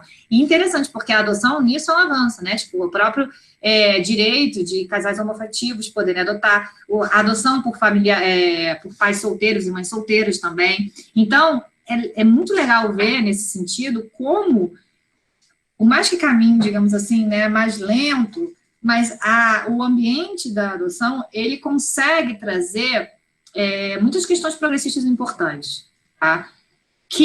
Outro tema, mas que eu acho que a gente tem que tomar muito cuidado, porque hoje em dia também tem sido uma pauta muito de grupos de extrema-direita e, de novo, todo mundo de olho fechado, todo mundo sem, né, conseguir se organizar muito bem em relação a isso. Mas vamos lá, o mito do amor materno, né, que eu falei um pouco aqui. Isso vai aparecer principalmente no livro O Amor Conquistado, o Mito do Amor Materno, da Elisabeth Batinder, que é uma francesa, que é a ideia de que a maternidade ela é biológica e a maternagem que ela é histórica e cultural, ou seja, parte de uma decisão individual. Então, é diferente quando a gente fala, né, de uma pessoa que teve de você ser mãe, você ter uma maternidade, né, de você, biologicamente, você gerar uma criança e você criar uma criança, tá? Esse ponto, ele é fundamental para a gente poder discutir aqui, principalmente no sentido do que eu estava falando da participação, né, da sociedade. E tem uma coisa também que é legal, que é a Mota, que eu já citei aqui, a Maria Antonieta Mota traz, é que se a maternagem, né, e a própria maternidade, ela parte de uma ideia de escolhas, fala assim, eu quero ser mãe, de um desejo, ela fala para a psicologia e para a psicanálise, desejo é uma coisa momentânea. Né? A gente fala, eu tô com desejo de comer alguma coisa, eu tô com desejo, não sei o que, até desejo sexual, esse desejo passa. Então, a gente não pode considerar a ideia de que, mas não quis tanto ser mãe e depois não deu, as pessoas, é um peso para a mulher que precisa ser discutido, e que é um argumento muito forte quando a gente fala também da questão do direito do corpo da mulher em relação ao aborto, tá? Que é isso, a escolha da mulher com seu corpo, com sua maternidade, com a sua maternagem. Bom, a crítica feminista à maternidade como opressão, vai ver principalmente Simone de Beauvoir, Beth Friedan e, por exemplo, né, e parte do modelo da mãe burguesa, como uma atividade de tempo integral. Né? A Beth Friedan, ela mesma vai dizer isso, que ela ficava o dia inteiro entediada dentro de casa, né, e que ela não queria ser aquilo, e que isso vai discutir, inclusive, no sentido de opções de algumas mulheres optarem por não terem filhos ou optarem também pela diminuição do número de filhos, né? Mas aí, e agora eu estou vendo aqui que eu fiz uma besteirinha nesses slides, então eu vou tentar ler para vocês, né? Tá meio apertado, desculpa. Depois que eu vi que eu mudei ali. Mas aí vem as críticas, né, da Bell Hooks, que mais ou menos ela fala que se as mulheres negras tivessem sido consultadas nessa crítica à maternidade, elas com certeza teriam, se tivessem sido essa crítica feminista, elas com certeza não teriam apontado a maternidade como só uma opressão. Pelo contrário, né? Muitas delas vão brigar pelo direito de criar seus filhos. Então, aqui, isso para mim foi muito importante, né? Porque, de novo, a gente precisa trazer o recorte de classe e o recorte de raça também para esse debate. Não querer ter filhos já é um grande privilégio, né? Esse poder escolher pela não maternidade é um privilégio, mas que também, de novo, não significa que as mulheres escolhem por escolher. Muitas vezes, aquela falta de apoio, mesmo que eu falei, social, falta de uma estrutura maior. Mas eu acho que a gente tem que a minha discussão aqui, porque quando a gente trata do Brasil, a gente está pensando em mulheres em situação de vulnerabilidade que entregam seus filhos, né? Então, o que a Bell Hooks traz é importante para a gente poder fazer esse questionamento. Depois a Flávia Biroli também vai falar da desigualdade de parentalidade entre homens e mulheres, que é outro ponto fundamental, a divisão, né, dessa responsabilidade, dessa parentalidade. Então, experimentar a maternidade em condições desiguais de segurança, né? E a questão também da maternidade compulsória. Essa ideia, e é dificílimo, gente, muitas mulheres falam, né, que, por exemplo, até hoje, para você conseguir fazer a ligação, ligar as trompas no SUS, você tem que ter autorização do marido. Muitos maridos não autorizam. Então, a gente tem um debate aí importantíssimo para ser feito. Porque, ao mesmo tempo, se essa mulher engravida depois, engravidou porque quis, né? O acesso a métodos, a educação, né, sexual e tudo mais. E, nessa discussão de teoria também, eu trago uma outra crítica da Maria Lugones, que vai pensar o feminismo a partir da ideia de decolonialidade, né? E ela fala que o caráter classista e excludente da crítica à maternidade, de parte das feministas que vão desconsiderar fundamentalmente a perspectiva racial de suas demandas, que foi a crítica também que a Bell Hooks fez. Os sistemas de gênero isso que eu acho que é fundamental, né? O sistema de gênero que se consolidou na modernidade foi resultado do avanço dos diversos projetos coloniais da Europa. Um visível, que se impôs como modelo, né? Que é o que a gente mais atenta, digamos assim, que é essa ideia de família burguesa, da mulher dentro de casa, né? O espaço da mulher é o privado, e o espaço do homem é o público. O clássico bela recatada do lar, tá, gente? Mais ou menos esse, assim, que foi o que se impôs como modelo. Mas, por outro lado, esse modelo, ele exclui, de uma forma muito violenta, muitos setores da sociedade, tanto homens como mulheres, e que aí vão ser tratados como animalidade, explorados na sua força de trabalho, e não considerados dentro desses direitos. E aí vem uma questão que eu trago, né, a partir disso, que a legislação que rege toda a nossa sociedade, ela vem baseada principalmente nesse modelo visível que a Maria Lugones falou. Então, de novo, se nós, um lugar que eu me coloquei foi, se nós, que somos pretendentes, que eu posso, por exemplo, desde que comecei o processo de adoção, trabalhar todas as minhas questões de uma terapia, né, o meu companheiro também, se a gente tem apoio, se a minha família foi comigo, participou das reuniões, né, e está presente o tempo inteiro, se eu tenho meus amigos que me apoiam e tudo isso, já é muito difícil, ou seja, se eu tenho todo o Estado e as leis, né, a meu favor, digamos, e todo esse privilégio, como é para essas mulheres que estão nessa tríade também. Então, esse foi o ponto que eu levei, né, para poder pensar esse artigo, tá? E aqui umas considerações finais, para a gente pensar o que a gente precisa, eu acho, intensificar, pelo menos nessas primeiras reflexões eu traria, né? O debate sobre parentesco, que é isso, né? Essa ideia de que o parentesco ele precisa ser coletivo, social, tá? Por isso, essa é uma discussão muito forte quando a gente vê, por exemplo, essa ideia de, eu não quero meu filho aprendendo tal coisa na escola. Seu filho não aprende tal coisa na escola por uma questão de educação individual. Ele aprende tal coisa na escola porque ele vive na sociedade. Então, ele precisa aprender a viver em sociedade. Existem questões que são coletivas. A gente vê isso agora mais do que nunca na pandemia, né? Tipo, eu não quero usar máscara. Você não tem a opção de não querer usar máscara. Porque não usar máscara não é simplesmente você ficar doente. Você pode passar essa doença para frente e você vai dificultar ainda mais a gente conseguir controlar uma pandemia, né? A ideia que a Mota traz também de que cuidar da mãe biológica é cuidar da criança. Né? Eu lembro também, e aí desculpa eu vou pedir adiantada aqui, Carla, pelo palavrão, mas eu lembro que num dos encontros, uma das psicólogas falou, né, do grupo de apoio, que uma vez uma mãe falou na frente do filho, porque aquela filha da puta da mãe dele. Aí ela virou e falou assim, ele é o filho da puta. Se a gente for pegar literalmente essa palavra, né, o xingamento. Você não pode xingar a mãe dele assim, ele é a mãe dele, né, e é muito legal porque hoje eu tenho acompanhado vários grupos, inclusive eu recebi recentemente um livro que eu ainda não tive a oportunidade de ler, de filhos por adoção, que tem se movimentado, alguns encontraram suas famílias de origem, né, convivem numa boa, e eu digo isso pro meu companheiro, né, eu disse isso outro dia, fiz um post de Dia das Mães, falando isso, meus filhos vão ter duas mães, e gente, se a minha mãe foi um exemplo para mim, a minha mãe, assim, é uma referência na minha vida, é uma grande amiga hoje, eu acho maravilhoso alguém possa ter mais de uma mãe, sabe, assim, eu não vejo isso como uma competição, eu não posso ver isso como um medo dele vai gostar mais dela ou do outro, não existe isso. A minha vivência de maternidade é uma vivência de que mãe é algo tão bom, que quanto mais mãe, melhor, né, e isso aconteceu com a minha sobrinha mais velha, que a mãozinha dela já passou aqui, quando eu conversando com ela sobre a questão da adoção, e eu falei, né, expliquei que os priminhos dela, que seriam meus filhos, não viriam da minha barriga, porque ela viu uma irmãzinha mais nova dentro da barriga da mãe. Eu falei, gente, ela tem que entender. É óbvio que para ela não é, de repente, ela vai ser uma criança.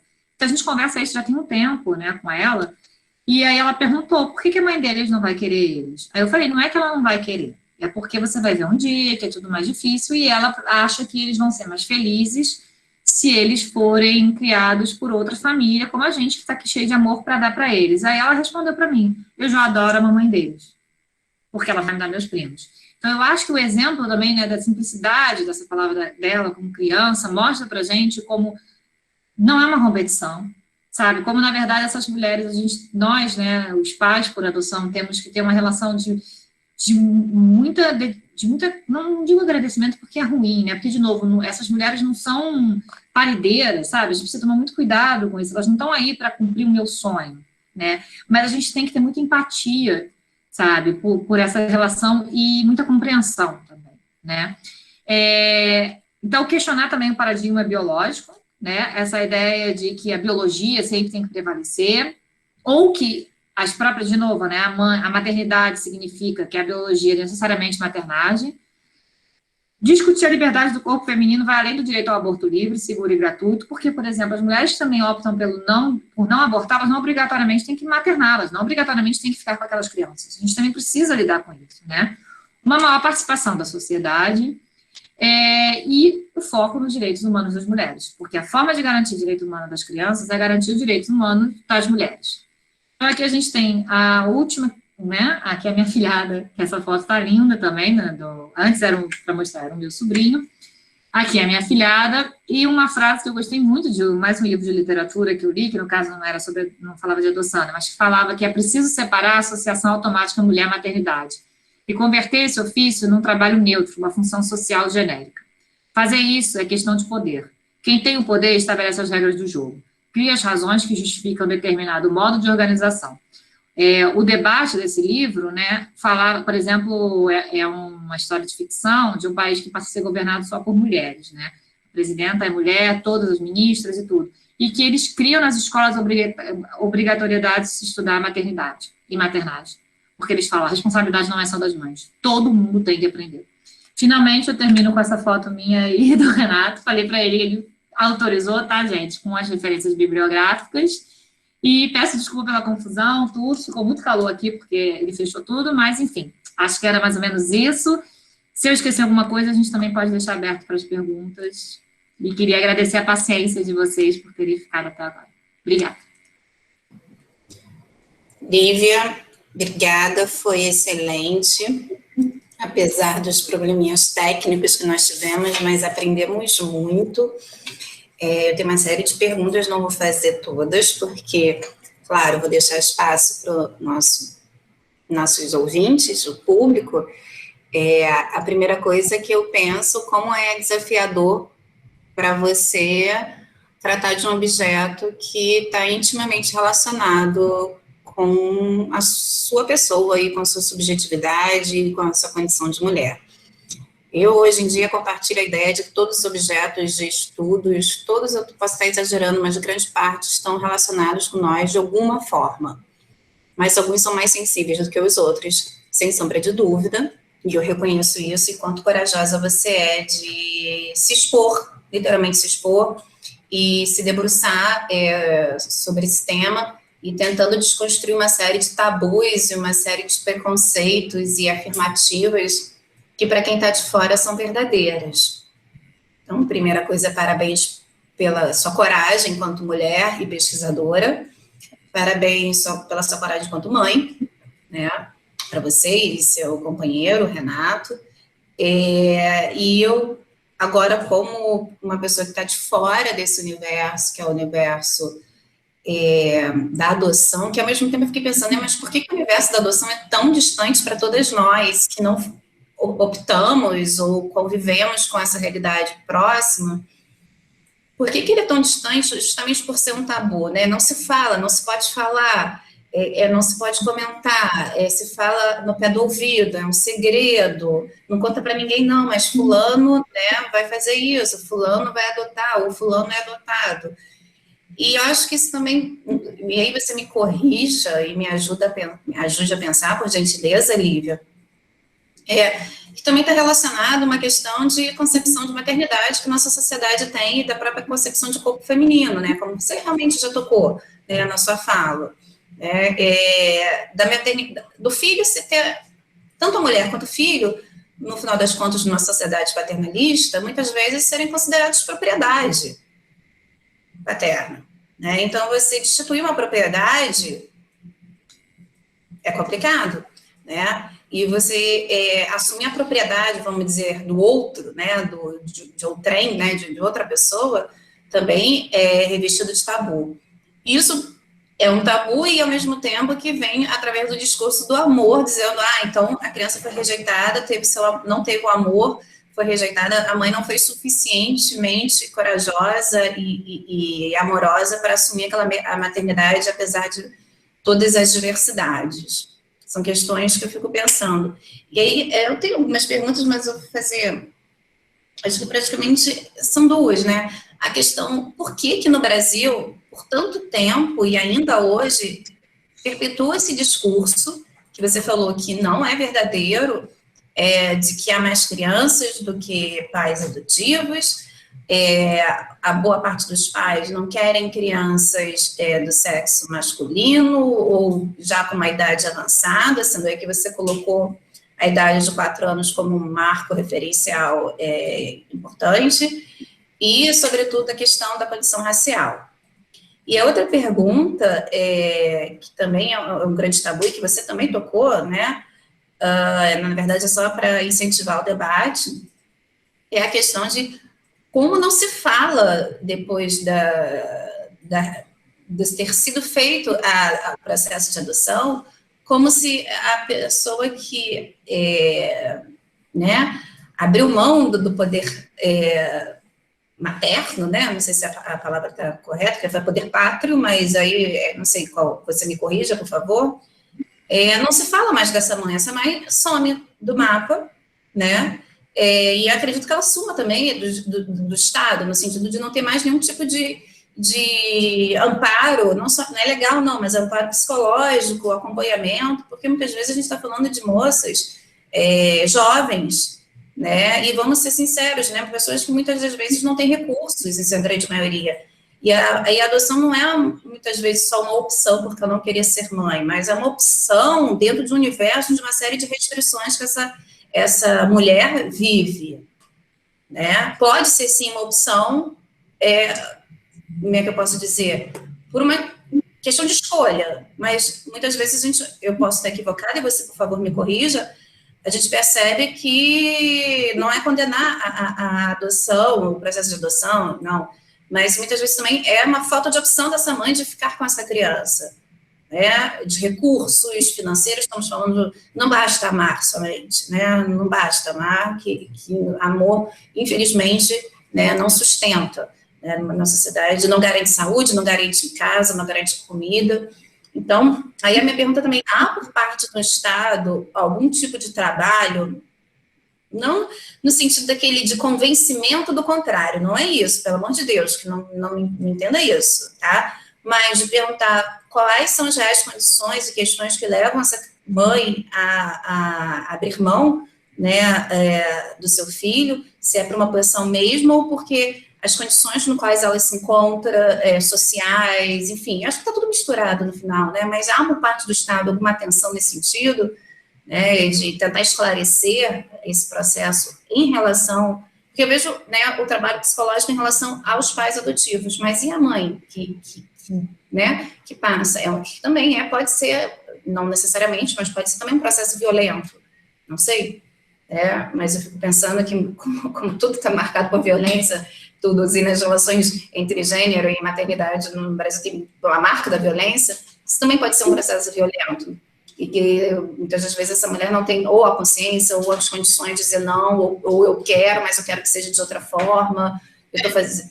Enfim, não está sendo muito clara a minha pergunta, porque realmente são muitas subjetividades que eu estou colocando, e que não, em nenhum momento quero que seja entendido como dizendo, não, então vamos reverter os processos, um processo de convencimento para não haver adoção, não é nada disso, tá? Mas, enfim, perguntar sobre essa mãe que ficou, né, e optou pela adoção. Até onde isso é uma opção ou é uma imposição da realidade social? né? Opção é quando você pode dizer, eu posso ter essa criança, posso ter, mas eu não quero. Ou é uma imposição, eu não tenho condições, eu não consigo, não vai dar certo, né? É isso. Mas, enfim, passo a palavra para você. Eu peço, por favor, a todos aqueles que têm perguntas, por gentileza, escrevam no chat para a professora Lívia. A Lívia vai acompanhando, tá? E passo a palavra para você, Lívia. Obrigada. E agora eu desligo minha câmera e depois só no finalzinho a gente encerra e fica à vontade de seguir as perguntas, as questões colocadas pelos colegas, alunos, enfim, todos que estão aqui presentes. Obrigada e parabéns novamente pela esclarecedora e belíssima fala e por toda a sua sensibilidade e critério também acadêmico rigoroso na abordagem desse objeto tão delicado. Obrigada, Lívia. Obrigada, Carlinha. Vou tentar responder aqui, mas acho que eu não sei, engraçado, né, todas essas questões, não só pelo fato de ser um projeto de pesquisa novo, né, da parte, digamos assim, do trabalho científico, mas da parte que eu estou envolvida nisso, que já não é pouco tempo, né, pessoalmente, mas por que esse discurso ainda? Eu não sei, eu lembro de um jornal, não sei agora, não vou dizer o nome, para não ser injusto aqui, mas um jornal progressista online, que estava na internet, e saiu ano passado falando isso, né? Os números da adoção no Brasil, né? Colocar tantas crianças em abrigos e tantos pretendentes, continua a procura e tal. E aí, a gente faz quase que um movimento entre pais e mães, né, habilitados ou por adoção, para ir nesses perfis e falar, gente, não é assim. A gente se dispõe a falar, a maioria não pergunta, não procura. Então, eu acho que tem uma discussão aí também muito complicada, sabe? Como é que muitas pessoas, elas se colocam como se fosse, primeiro que eu acho que é uma questão de culpabilização da mãe biológica, isso é aberto, tá? Já para a sua segunda pergunta. Pouquíssimas vão ter um apoio ou um amparo, inclusive porque muitas delas têm uma relação muito complicada no momento da entrega e elas querem, de fato, apagar aquilo, sabe? Sumir o livro que eu falei da Maria Antonieta Mota, ele é muito sensível e muito bonito, porque ele mostra isso, né? Que essas mulheres contam que elas sonharam a vida inteira depois, que elas tiveram várias, né? Elas não esquecem dessas crianças. Você não esquece, gente, uma gravidez, sabe? E que elas não tinham apoio, né? Então, tem toda uma preocupação, principalmente, de novo, né? Vindo pelo serviço social, do cuidado com essas mulheres. Mas é muito pouco, no sentido de que não tem profissional, não tem apoio, não tem quem faça, e pelo estigma também, né? Quem procura e quem vai se colocar nessa situação. Quando eu conversei com a assistente social do meu processo, e ela falou que a maioria dos casos no Rio de Janeiro hoje são de crianças recém-nascidas, porque eles têm feito uma grande campanha em hospitais e tudo isso, com mulheres exatamente, né, dizendo, olha, se você tem o direito, você pode entregar essa criança legalmente, e conversado e tudo isso, exatamente o que você falou, né, não numa tentativa de convencê-las a ficar com a criança, mas mostrando que elas têm essa opção. E elas falaram que o mais difícil é conversar, por exemplo, com a equipe médica, com enfermeiras, que maltratam essas mulheres, que tratam elas como isso, que estão abandonando as crianças. De uma amiga minha, essa que eu citei, né, que me deu muito apoio no momento em que eu comecei o processo, ela falou, ela trabalhava no hospital e que teve uma mãe que falou, eu quero entregar, e ela foi a única profissional, ela é psicóloga, que apoiou a mãe. A maioria todo mundo falava, na hora de... Aí começa, na hora de fazer, não sei o quê e tal, e a criança agora vai se abandonar. Aí ela falou, gente, sabe, a mulher vive num país em que ela não tem opção sobre o corpo dela. Ela não pode... Por isso que eu digo, para mim são questões totalmente relacionadas, né? Também já ouvi, se você apoia o aborto, você nunca vai ser mãe. Então, me desculpa, eu nunca vou ser mãe. Eu acho que esse é um ponto fundamental. Meu desejo, o meu sonho de maternidade, ele não pode ser realizado a partir da dor de outra mulher. Isso é uma coisa que eu tenho muito clara. Ele vai ser, eu sei, provavelmente, tá? Mas ele não pode ser uma condição. Essa mulher não pode existir para isso, que era como mais ou menos a lei antigamente funcionava. E que é uma discussão muito grande também dentro de vários grupos feministas em vários países em relação à barriga de aluguel, né? No sentido de pagar, tipo, mas aí a mulher tem o direito de escolher se ela quer, porque ela vai receber por isso. Aí você vai lá e olha as condições socioeconômicas das mulheres que se colocam nessa situação. E vão, né, Porque quem aqui já engravidou sabe. Gravidez, né, se você passar 9 meses, você tem que cuidar do seu corpo, você tem que cuidar de um monte de coisa, e quando você está fazendo, né, um filho, por exemplo, uma barriga de aluguel, você tem outras pessoas, inclusive, se intrometendo, né, no seu dia a dia, na sua vida e na sua saúde. Então, depois eu posso mudar de opinião, estou completamente aberta ao diálogo, mas eu hoje sou contra a ideia de barriga de aluguel num sentido comercial. Não vejo como uma liberdade da mulher do seu corpo, sabe? Eu vejo isso como uma forma de você colocar pessoas em vulnerabilidade socioeconômica, principalmente, expostas a isso, sabe? Num desespero. Então, eu acho muito complicado. E, de novo, e é isso que eu acho legal, desculpa, gente, legal tá no sentido, assim, da minha pesquisa, mas óbvio que isso não é legal. Mas é isso que é interessante quando eu penso no feminismo, por exemplo, decolonial, que a Maria Lugones traz, né? Porque se a gente olha disso de uma forma macro e mais ampla, o que a gente está vendo existem grupos na nossa sociedade, na nossa modernidade, que existem em função de satisfazer outros grupos. Isso é óbvio, né? Quando a gente fala de exploração do trabalho e tudo isso. E aí a gente entra nisso, olha, a gente tem principalmente no nosso país, na nossa realidade, esses grupos que estão em mais vulnerabilidade são mulheres negras, que são colocadas nessa condição. E eu acho que esse é o meu posicionamento, né? Como uma pessoa militante feminista que briga por direitos, eu não posso fechar os olhos para isso no momento em que esse sistema me favorece, e muito. Então, é exatamente o que você colocou, Carla. O que eu me pergunto é, como eu posso ajudar essas mulheres, entendeu? Como essas mulheres, como a gente pode fazer? E uma das questões que eu acho, né, não sei como isso vai, a dimensão que vai tomar essa palestra, mas eu queria muito, eu me ofereço em lugares para falar, gente, a gente precisa pensar nisso, né? Porque eu acho que é urgente, a gente não tem essa de, estamos fazendo a revolução feminista, feminismo é revolução. Existem muitas mulheres excluídas de diversas formas e a maternidade, ela exclui muito dessa forma. Tá? Claro, isso eu já ouvi também de um grupo, então você devia abrir mão do seu lugar na fila da adoção. As pessoas, sabe, as coisas são contraditórias, enfim, a vida é contraditória, né?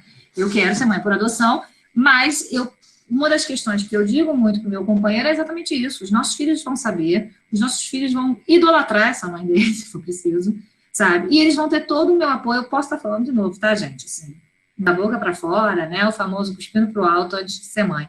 Mas eu espero que eu tenha o discernimento e a capacidade de que eles possam procurar, se eles quiserem, entender esse lugar, sabe, e essas mulheres. Eu acho que isso é muito importante. Deixa eu ver que tem outras perguntas aqui. Vou tentar ler em ordem. Gente, muito obrigada, vários agradecimentos, vários parabéns aqui, obrigada.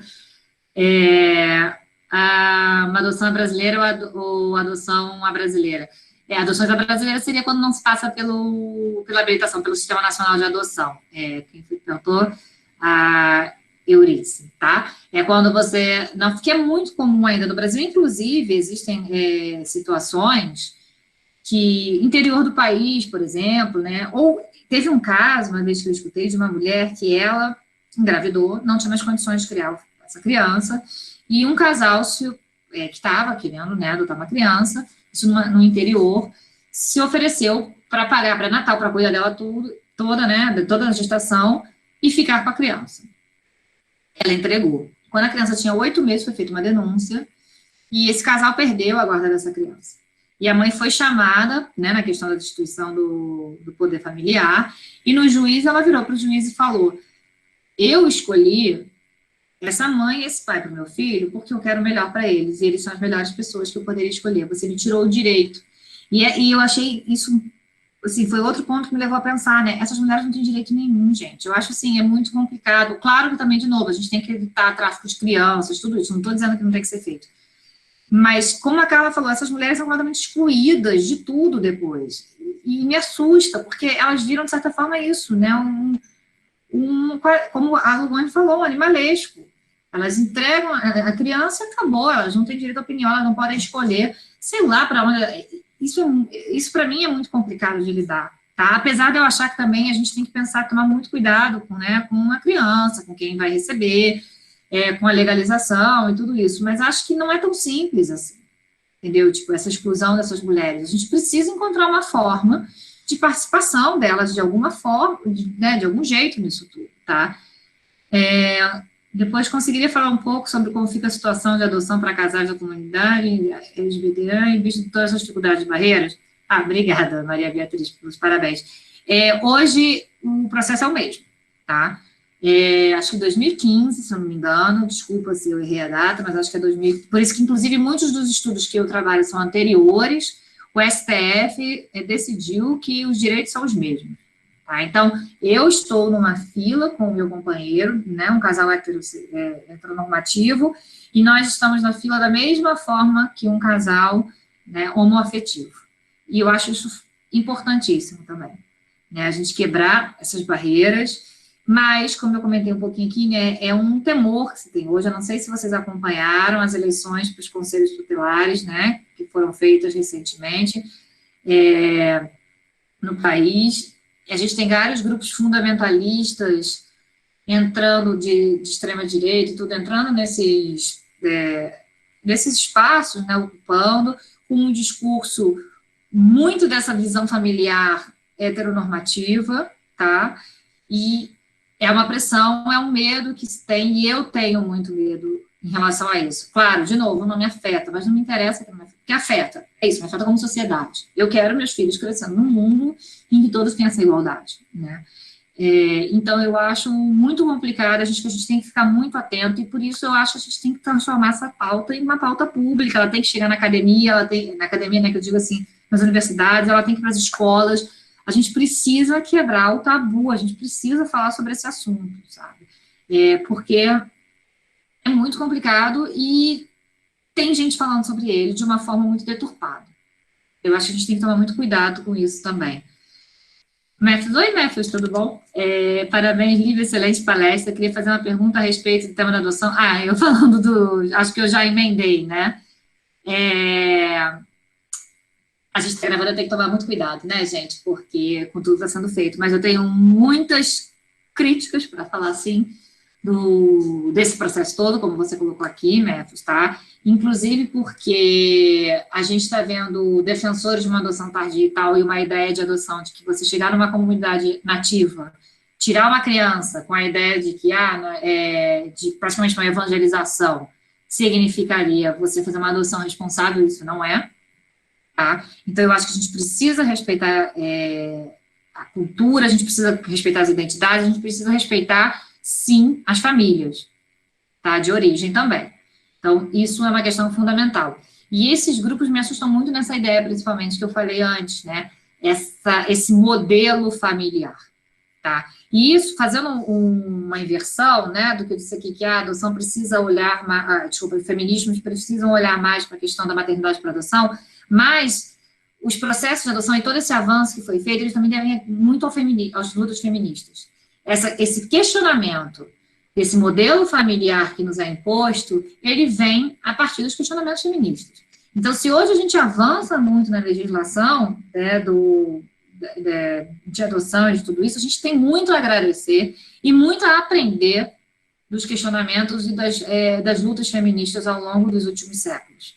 Tá? Eu acho que isso é fundamental e isso precisa ser dito, né? Porque, de novo, feminismo não é sair por aí, assim, claro que isso também é parte, porque inclusive é uma questão de acolhimento, né, de a gente se encontrar em grupos, fazer manifestações, são diversas pautas, mas é isso, o feminismo, as lutas feministas, elas vão muito além do direito da mulher, simplesmente, dessa questão de, o feminismo é só a igualdade entre homens e mulheres, não é só isso, gente. O feminismo é muito mais, lutas feministas incluem, hoje, a luta familiar, inclusive o direito às famílias múltiplas, às famílias diversas, tá? Porque o que a gente vive num sistema como hoje, esse sistema patriarcal, como a gente vê, ele não contempla essas diversidades.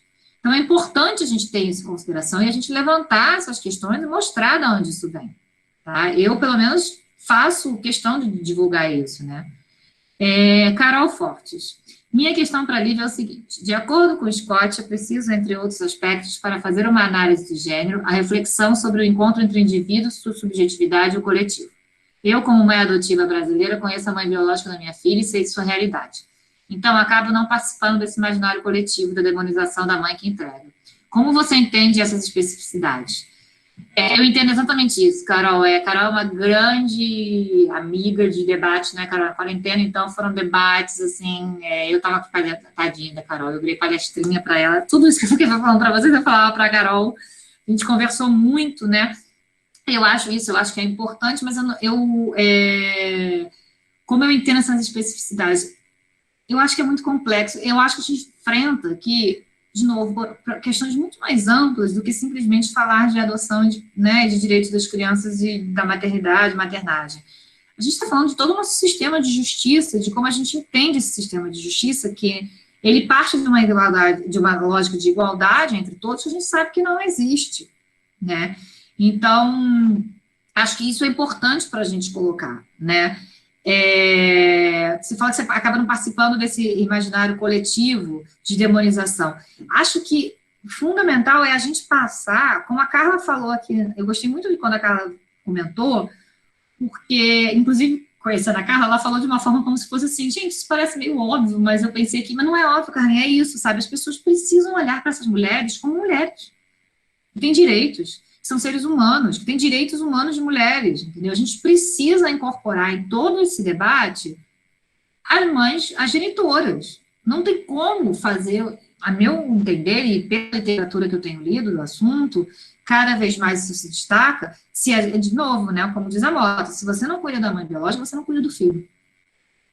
Então, a gente precisa romper essa ideia, sabe? E acho que grande parte do rompimento vem de nós, pais por adoção, né? Que é isso, a gente não pode demonizar, a gente tem que aceitar que a nossa paternidade, ela é dupla, tá? É isso, o nosso filho vai ter duas mães, dois pais nem sempre, né? Porque, de novo, o abandono paterno é muito comum e aceito, né?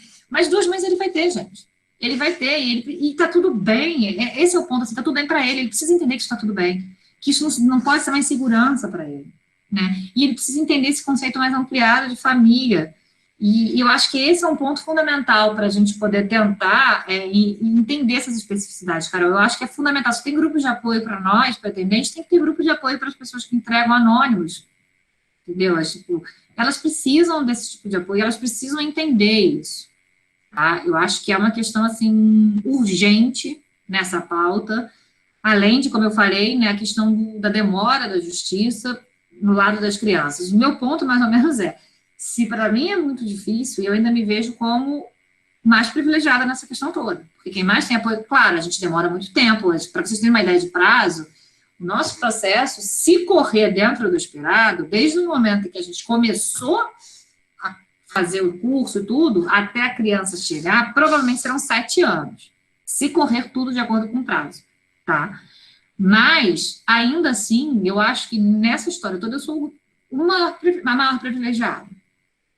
Entendeu? Porque é isso, eu tenho acompanhamento, eu estou aqui falando com vocês, sei lá, ainda mais na minha condição, né, a gente fala, Renato, vamos planejar coisas que a gente vai fazer antes das crianças chegarem, o suporte familiar que eu tenho, né, de novo, de amizade, no trabalho também, de colegas de trabalho, então, assim, a gente precisa pensar em quem não tem esse suporte, quem não tem esse apoio, né, e eu acho que o principal é pensar nessas mulheres, porque a função do Estado está pensando muito nas crianças, você tem que pensar mesmo, mas por isso que eu falo, nós feministas, a gente tem que trazer essa pauta, sabe? A gente tem que trazer os feminismos contemporâneos, eles têm discutido tanto a questão da revalorização da maternidade.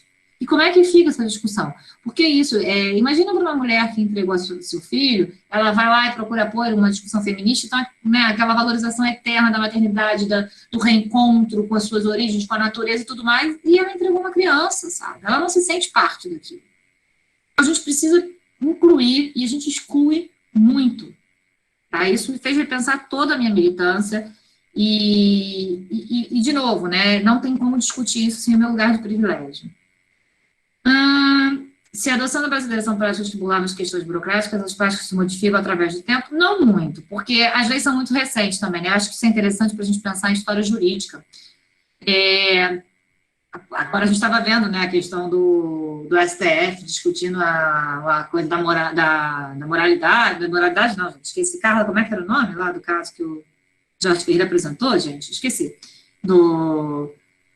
Para crimes, né, de feminicídio e violência de gênero. a lei, ela tem muita dificuldade, gente, de acompanhar a sociedade, tá? E é muito difícil, as leis existem, eu falo isso muitas vezes para meus alunos, nós temos leis muito boas, a nossa Constituição, ela é uma Constituição progressista, claro, né, que tem problemas, ela é uma Constituição que sai de uma ditadura, não vamos esperar que nada né, tenha nela. Mas a gente tem muitas questões importantes ali. Só que, primeiro, a gente tem que entender que uma Constituição não significa que as leis estão todas estabelecidas. Democracia, legislação, tudo isso é construído no dia a dia, né, o tempo inteiro. E a gente tem que fazer uma ampliação maior desses debates. Né? Eu acho que a gente tem que trazer mais essas questões, porque muitas pessoas, de fato, desconhecem. Quantos de vocês aqui, não é uma pergunta que você responder não, tá, gente? Mas quantos de vocês não sabiam de metade dessas coisas que eu falei sobre legislação? Porque eu não sabia e eu já me interessava pelo assunto. Tá? Então, é isso. Grande parte dos pais que entram, inclusive, com pedido para pretendência de adoção, para habilitação, não tem noção dessas leis de 120 dias, nada disso. Entendeu? Então, é muito complicado. A gente precisa, eu acho, fazer um trabalho, assim, de formiguinha, ampliar. Eu tenho procurado alguns políticos, né, deputados, deputadas. É muito difícil. Eu entendo também que hoje é muito difícil, porque a gente já tem tantas questões, né, que tem que ser pauta, mas eu acho que a gente precisa pensar nisso. Essa pandemia, de novo, a minha sobrinha maravilhosa, esse final de semana, falou para mim assim, tia, já tem 3 anos que a gente está esperando os meus primos. Né? Ela falou, eu tinha 3 anos, na época eu tenho 6 anos, já tem 3 anos que eu estou esperando os meus primos. E ela me perguntou, e eu não vou chorar agora, porque eu já chorei muito no final de semana, mas ela me perguntou como eles estão na pandemia. Será que eles já estão aí? Porque ela tem um sonho de que os primos vão ter 12 anos, tá, gente? O sonho dela é que ela não quer mais ser a prima mais velha. Aí ela falou, por que eles não estão com a gente? E aí eu não sei responder para ela. Entendeu? É isso, eu não sei responder. Porque ela fala, já passaram 3 anos. Vamos segurar, para não chorar. Caroline Carola, você perpassou pela questão, mas queria te ouvir mais sobre feminismo e adoção. O feminismo, muito já falou sobre... acho que eu falei um pouco agora, né, Carol? Que foi essa questão. Eu acho que os feministas precisam trazer essa pauta, tanto para o meu caso, né, da Carol Forte, nós que somos mães por adoção, porque é muito difícil, né, Carol? Eu lembro, gente, estou lembrando muito, Carol, desculpa se eu não devia falar, mas da conversa que a gente teve quando eu te contei essa de que, não, mas a criança rejeita principalmente a mãe. Porque isso, para mim, foi uma descoberta, e, inclusive, o casal que contou isso na reunião, falou que o fundamento, que, assim, da importância de que a gente esteja muito bem com nossos companheiros e companheiras, né, nesse momento. Porque ele falou, pô, a vida inteira eu escutei aquilo de a criança gosta mais da mãe, a criança gosta mais da mãe. Ele falou que para ele foi tentador no momento que ele viu que ele era o querido das crianças. Porque ele tinha 2 filhos de um outro casamento, né, biológico. Aí ele falou, mas eu consegui ali perceber que não pode ser assim, sabe? Mas é óbvio que é difícil, nós somos todos cheios de subjetividade, nós erramos, nós temos as nossas questões, nós temos o nosso orgulho e tudo mais. Mas, de novo, eu acho que as pautas feministas precisam passar por isso. Por exemplo, uma coisa que eu comecei a fazer, no Dia das Mães, eu faço posts como se eu estivesse na gestação, que é o que a gente trabalha nos grupos de adoção, né? Como se a minha gestação fosse muito longa, mas é uma gestação. E é muito legal, o meu terapeuta falou isso para mim, você é uma gestante. Quando eu falei para ele, fui habilitada, ele falou, parabéns, gestante. Né? E isso é um ponto que eu acho que é fundamental para a gente pensar, sabe? Nós precisamos ser incluídas nisso. A gente precisa ser colocada, porque também é um luto, como eu falei, né? O luto de você não poder engravidar, qual razão seja, é um luto que precisa ser vivenciado, é um luto silencioso, é muito difícil. Você não pode, às vezes, falar para isso. E eu brinco, né? Tem um aluno meu que não está aqui, não, mas eu lembro que uma vez, tá, ele estava perto, eu falei assim, olha só, uma dica para você levar para a vida. Nunca questione uma mulher, tipo, mas você já está com tantos anos e não vai ter filho? Ninguém sabe as dores de ninguém, ninguém sabe as opções de ninguém, mulher nenhuma tem que estar aqui para ficar explicando isso para ninguém. Né? E isso pode ser muito violento. No meu caso, não é uma questão porque eu falo isso, eu estou na terapia há muito tempo para discutir esse assunto. Mas muitas pessoas não têm essa possibilidade. Então, a gente pode estar questionando mulheres, por exemplo, como a gente está aqui tão preocupada, né, que tem que ser, que foram as mulheres que entregaram seus filhos. Então, a gente tem que parar com essa visão, de novo, essa normativa de que nós, mulheres, chegamos à casa dos 30, então começa o inferno na vida de toda mulher, que você não pode ir para lugar nenhum, nem entrevista de emprego, que é crime, mas as pessoas perguntam sobre as nossas intenções de maternidade. Tá? E aí, Carola, reforçando, eu acho que é pauta urgente, porque muito se fala isso, né? O feminismo tem que incluir as mães. Sim, mas incluir as mães também que, de certa forma, ainda não são mães ou que não foram, que não, né, exerceram sua maternagem, mas são mães. Então, eu acho que a gente precisa quebrar esse tabu. Tá? Deixa eu ver, Janaína, pô, senhora não, Janaína não precisa. Falou de uma referência literária, no caso, a nigeriana Butimi Tinto, cujo livro é fantástico. Lembrei de outra autora no universo da literatura que pode... Ah, do Conto da Aia. Nossa, essa é exatamente, Janaína, toda vez que eu falo da questão de barriga de aluguel, eu penso no Conto da Aia. Sabe, eu acho desesperadora aquela ideia, porque eu não sei se quem aqui não conhece o Conto da Aia, né, que é um romance distópico, que fala da questão de, depois de uma guerra civil nos Estados Unidos, um golpe, mulheres que não conseguem mais engravidar e que existem mulheres que não são consideradas no mesmo status e que elas são isso, né, tipo, procriadoras. E aquilo foi um dos primeiros momentos, Janaína, quando eu li o Conto da Aia, que eu estava nesse processo, né, da habilitação, que me bateu esse desespero. Sabe, assim, essa ideia de, gente, quem sou eu no Conto da Aia? Sou a mulher, a de azul, acho que esse é o nome que dá para ela. Sou eu fiquei pensando assim, sabe, tipo assim, claro que não sou eu já trabalhei muito isso, eu sei que não é isso, mas assim, bate um desespero, uma certa, né, um questionamento que eu acho que é fundamental. Oi, Carlos, tudo bom? Sim, Carlos, eu acho que alimentar essa polarização entre a mãe adotiva e a biológica é uma forma de reforçar o sentimento de culpa nas duas mulheres, digamos assim, né? Tipo, nos dois, em todo o mundo, sabe? E não tem sentido. De novo, isso não é apropriado nem para as mulheres, as que entregam principalmente, né? E porque, vamos ser sinceros, eu estou falando tudo isso aqui, gente, de novo, quando eu vou até fazer aqui, Carlos, não sei se a gente vai continuar até lá, com mulheres no Brasil republicano. Mas quando meus filhos chegarem, eu proponho uma nova palestra para eu falar para vocês. Então, gente, é tudo diferente. Porque é isso, eu imagino, eu vou ficar aterrorizada, com medo, eu vou ter medo de insegurança jurídica. São várias questões, tá? O medo de que ele vai procurar, quer procurar a família originária porque não gosta de... São coisas, mas, de novo, isso é problema meu, isso não pode ser problema do meu filho, eu não posso passar isso para ele. Tá? Então, acho que é exatamente essa alimentação. Obrigada, Carol. Defesa de honra, é isso, Carla, só vi agora. É isso mesmo. A Vera saiu e eu não deixei um beijo. Acho que é isso, acho que terminamos as perguntas quase no horário que a gente costuma terminar, Carla. Olha, no fundo do fundo, fomos muito pontuais. Obrigada, Lívia. Eu vou só jogar uma questão para encerrar, que eu não consegui não pensar no que quando você está falando. Eu ainda não consegui elaborar muito bem. Você já percebeu que toda hora eu te pergunto várias coisas, você me explica. Mas uma questão que eu acho que é necessário pensar no âmbito das ciências sociais, no campo da história, até que ponto na nossa sociedade a mulher que dá o seu filho para adoção, ela é resultado da pobreza, ou seja, a adoção é um fator, né, resultado da pobreza, ou até onde é o livre-arbítrio. Eu sei que não tem resposta para isso, eu sei que não vai ter resposta, não estou pedindo, mas eu fiquei me questionando nisso, porque a gente isso realmente... é muito importante, Carla, até porque isso é um dos mitos, lembra que a gente via, tipo assim, não sei, vou lá eu de novo com os seriados, tá, gente? Downton Abbey, por exemplo, que tá lá aquela família rica da Inglaterra e tal, a menina engravida, e quando a criança vai para adoção, o que eles fazem? Levavam a menina para a Suíça para ficar lá os 9 meses, e ninguém via que ela estava grávida, né? E depois ela entregava a criança. Ou seja, existe, mas é exatamente o que você está falando. Eu acho que a discussão passa porque o livre-arbítrio existe da mesma forma da discussão, digamos, do aborto, né? De que mulheres que têm condições financeiras, elas encontram um lugar seguro para fazer. E elas vão fazer. Agora, as mulheres que não têm essa condição, elas muitas vezes não vão ter essa possibilidade do livre-arbítrio. Inclusive porque elas não têm conhecimento que tem o livre-arbítrio na entrega da lei. Né? Ou não tem acompanhamento, como a gente falou, como você falou, gente, ninguém acompanha essas mulheres depois e tudo mais.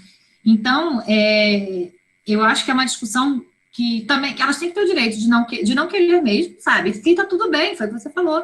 Que é um ponto que a Mota diz, o desejo é uma coisa que vai e vem, a gente não pode pautar a vida, né? E mais, gente, porque, assim, é uma coisa que muita gente fala, mas a mulher tinha desejo, não sei o que, e fez isso aqui. Sim, mas a gente tem que lembrar que a gente está falando de uma vida de uma criança, sabe? Assim, e que essa criança vai ser criada por uma mãe que não quer criá-la, não quer exercer a maternagem por razão que seja, né? Pode ser que não queira porque ela não tem o apoio financeiro, e se ela tivesse, ela faria, se ela tivesse um apoio social, mas uma pessoa que opta por entregar. E essa criança tem que passar o resto, né, da vida dela sendo criada assim, porque é considerado que a mãe dela cometeu um erro. É muito cruel isso.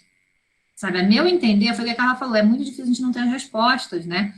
Mas eu entendo isso como uma grande crueldade, sabe? Assim, que a gente coloca e que, de novo, a gente culpabiliza a mulher, né? No caso, e aí vira uma coisa muito louca, porque ao mesmo tempo que a gente culpabiliza a mãe biológica, a gente enaltece e coloca num pedestal as mães por adoção, como se, nossa, vocês são tão maravilhosos porque vocês aceitaram criar o filho de outra mulher, sabe? Assim, né, Carol Forte, assim, são os nossos filhos, entendeu? Não tem essa, não sou mais, não vou ser melhor mãe do que ninguém, provavelmente vou ser muito pior mãe do que muita gente, na verdade, tá?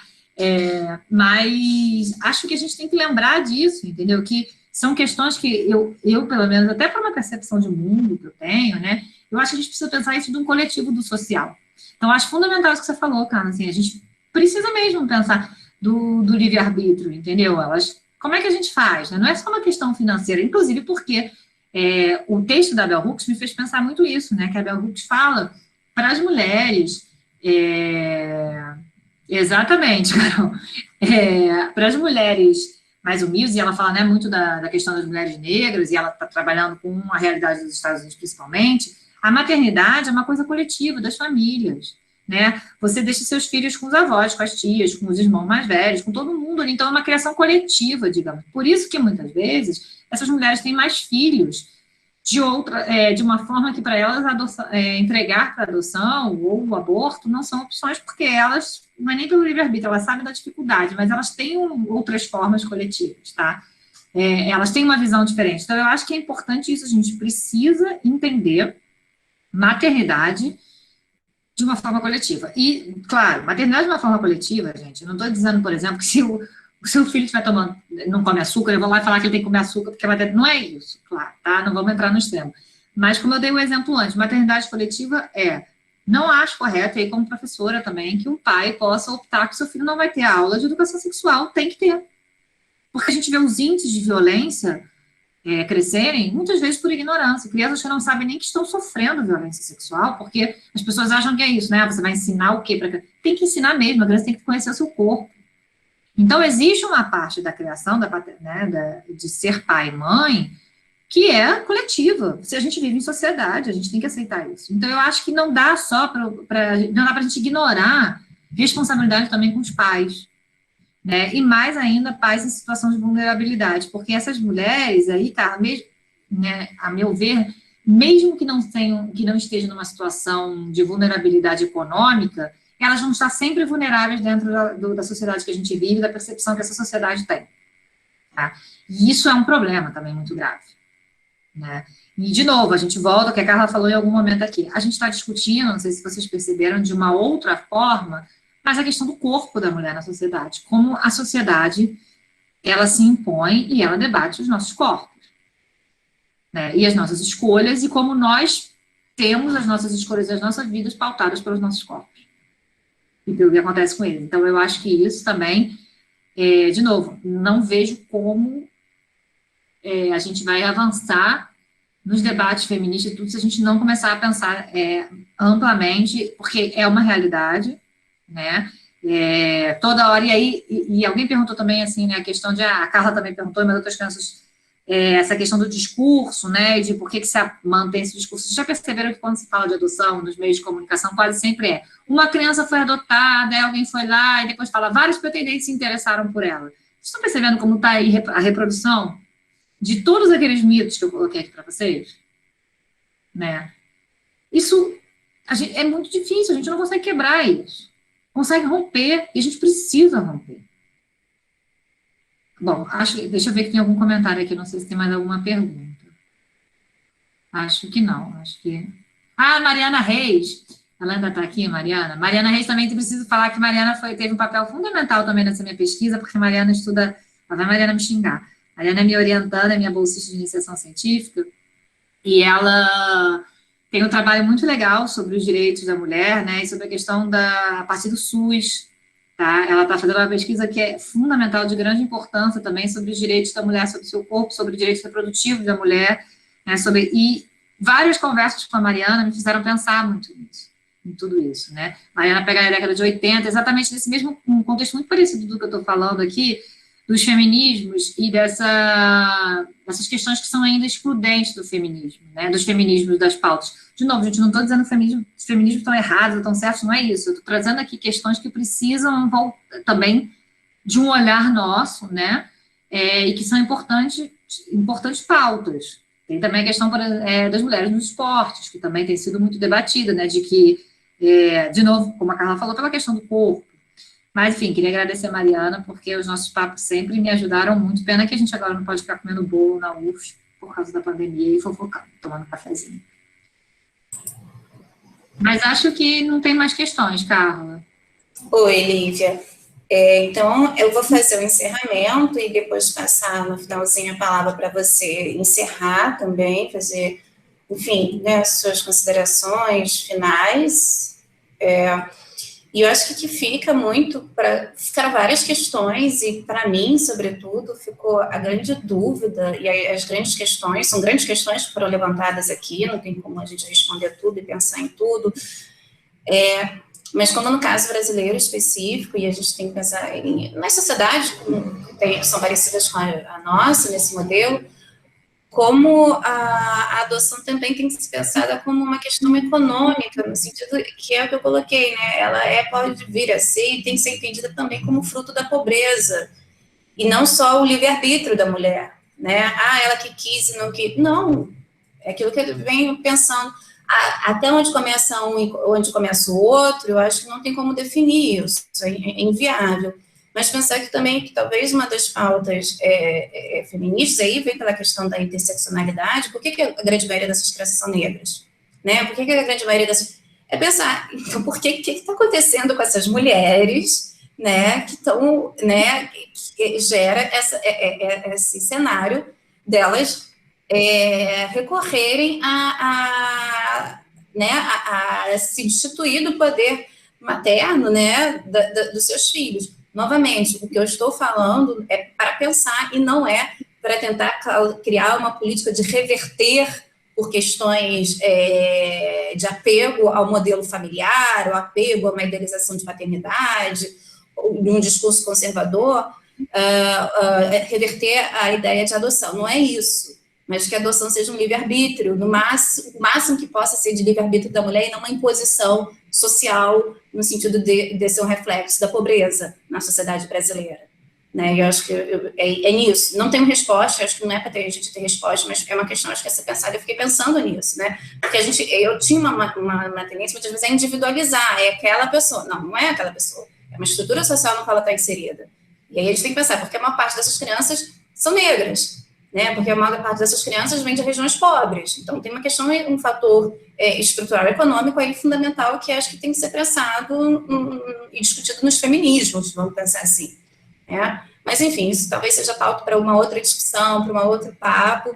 Eu acho que foi muito importante você trazer aqui todas essas questões que, né, para boa parte, são questões que pouco, né, debatemos academicamente dentro do campo da história, né, eu desconheço. Você, claro, que você está inaugurando, talvez, né, ou sendo uma das, né, pioneiras nessas discussões, e acho que esse caminho é fundamental que você está desbravando, né? E te dou parabéns novamente pela sua acessibilidade, pela sua competência enquanto pesquisadora, pela sua acessibilidade e sua subjetividade aqui sendo exposta. Isso não é para qualquer um, a gente sabe disso. Eu mesma sempre falei para você, eu tinha uma grande preocupação com você, lembra?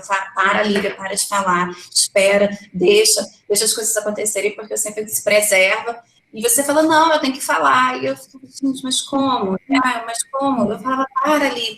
Aí você falava para todos, eu falei, mas não pode falar, tem que esperar para depois dizer o que aconteceu. Não é para esconder, mas não fala. E você tomou isso como uma bandeira de forma extremamente corajosa, sabe? Eu acho fundamental isso, você foi extremamente corajosa. Parabéns novamente, minha amiga, obrigada, e passo a palavra para você encerrar mesmo, aí eu não falo mais nada, você encerra, dá o seu tchau, e aí eu paro a gravação. E e obrigada a todos que estão aqui conosco, 40 pessoas aqui conosco ainda, e essa gravação mais para frente vai para o nosso canal no YouTube, que está ficando bastante interessante também. Obrigada a todos, e mês que vem nós temos uma cineasta de São Paulo, que tem um trabalho belíssimo, a participação de mulheres no cinema, não vou dar um spoiler aqui ainda, mas é a Sheila Schwartzman, e mais para frente eu mando o convite para vocês. Obrigada, boa tarde a todos. Novamente, Lívia, parabéns por tudo e pela belíssima tarde que você nos brindou hoje. Obrigada, Carlinha, fiquei emocionada aqui, segurando as lágrimas. Você acompanhou mesmo, eu lembro exatamente isso. Eu falava, calma, eu preciso falar. Aí outro dia até, gente, comentei isso na terapia, eu falei, as pessoas dizem que eu falo muito, mas, gente, eu falo muito, falo de tudo, vocês quem me conhece sabe, quem é aluno aqui, tem umas caras que eu fico vendo e falei, nossa, já falei umas coisas para esses alunos também, e acho que a gente tem que, é isso, sabe, assim, é uma forma, provavelmente foi uma forma minha de tentar lidar com essa dor, a verdade é essa, né, e que eu lembro muito disso, a psicóloga falando para mim, escreve, traz pra gente, vamos fazer um trabalho, a gente não consegue dar conta, vocês precisam dar conta. E os grupos de adoção fazem isso, sabe? Eles vão tentando dar conta de uma forma linda, impressionante. Eu tenho sentido muita falta, porque na pandemia não tem encontro do grupo.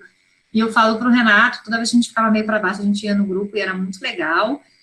Mas essa questão, cara, de novo, né, das mães é isso, sabe? Assim, tem uma questão econômica e eu acho que as pessoas têm, que as mulheres têm direito, têm o livre-arbítrio de optar por ter um filho e entregar o seu filho para outra pessoa criar. Isso tem que ser um livre-arbítrio dela. Ela tem que ter condições para isso. E a gente também precisa entender que aqui o objetivo, né, da fala, e eu sei bem que a Carla não falou isso, mas assim, estou falando da minha fala, não é dizer, vamos então resolver todos os problemas dessas mulheres e elas não vão mais entregar os seus filhos, porque já ouvi isso, tá, gente? Então você nunca vai ser mãe. Não é isso, gente. Isso vai continuar acontecendo, sabe? As pessoas têm que ter opção. As mulheres podem continuar falando, olha, eu quero... Da mesma forma que sempre foi uma questão, eu ouvi isso da minha irmã esse final de semana, comentando alguma coisa que ela falou. Conversava com alguém e falou, mas a minha irmã nunca teve o sonho de engravidar. Eu nunca tive, sim, era um questionamento meu se eu não queria ser mãe. Eu tive que fazer a separação entre engravidar e ser mãe dentro da minha cabeça. Porque a gravidez, a gestação, nunca foi algo que me chamou, que eu quis, né, por uma relação com o meu corpo e tudo. E eu tive que trabalhar muito isso. Então, eu acho que, às vezes, provavelmente tem mulheres por aí que tem uma relação diferente com a gestação, mas que também não querem mais maternar e criar os filhos, e tá tudo bem, sabe? Eu acho que a gente tem que pensar nisso, por quê? Porque existem muitas mulheres como eu que querem ser mães assim. Então, isso faz parte, né? De novo, eu acho que a gente tem que quebrar esses tabus, isso é fundamental. Então, eu queria agradecer a todos vocês, por tudo. Carula teve que sair, mas eu queria mais uma vez agradecer todas as minhas amigas do LEDES, queria agradecer a minha família que está aqui, que já está, claro, debochando de metade das coisas que eu falei, mas faz parte, e família é bom por isso, porque é assim que a gente consegue. Morrendo de saudade de todos vocês, gente. Não vejo a hora, quando eu brinco com o meu não vejo a hora de vocês conhecerem meus fedelhos, né? E espero que a gente consiga, sinceramente, levar esse debate, levar isso adiante, sabe? Espero que vocês tenham aprendido, que vocês levem para outras pessoas. E como a Carla disse, o livro está disponível, tem artigos maravilhosos. É um livro feito com tanto carinho, a capa mais linda do mundo de um livro, tá, gente? Não foi só porque é a Carol Forte que desenhou a capa especialmente para o nosso livro, mas é a capa mais linda do mundo. Então, eu queria que vocês me ajudassem, assim, né? Vamos levar essa bandeira. Acho que se cada um for levando um pouquinho, a gente consegue melhorar as coisas, tá bom? Obrigada. Cuidem-se, fiquem em casa. Eu queria também, né, como a Carla falou, prestar minha solidariedade, meu apoio a todos que perderam alguém ou que ficaram doentes. Eu fiquei muito doente, tive familiares bem doentes recentemente. Então, eu queria que vocês, né, que a gente fosse mais cuidadoso, mais empático, mais solidário, que a gente ficasse em casa, se possível, e cuidasse dessa pandemia. Né, se cuidasse dos outros. Obrigada.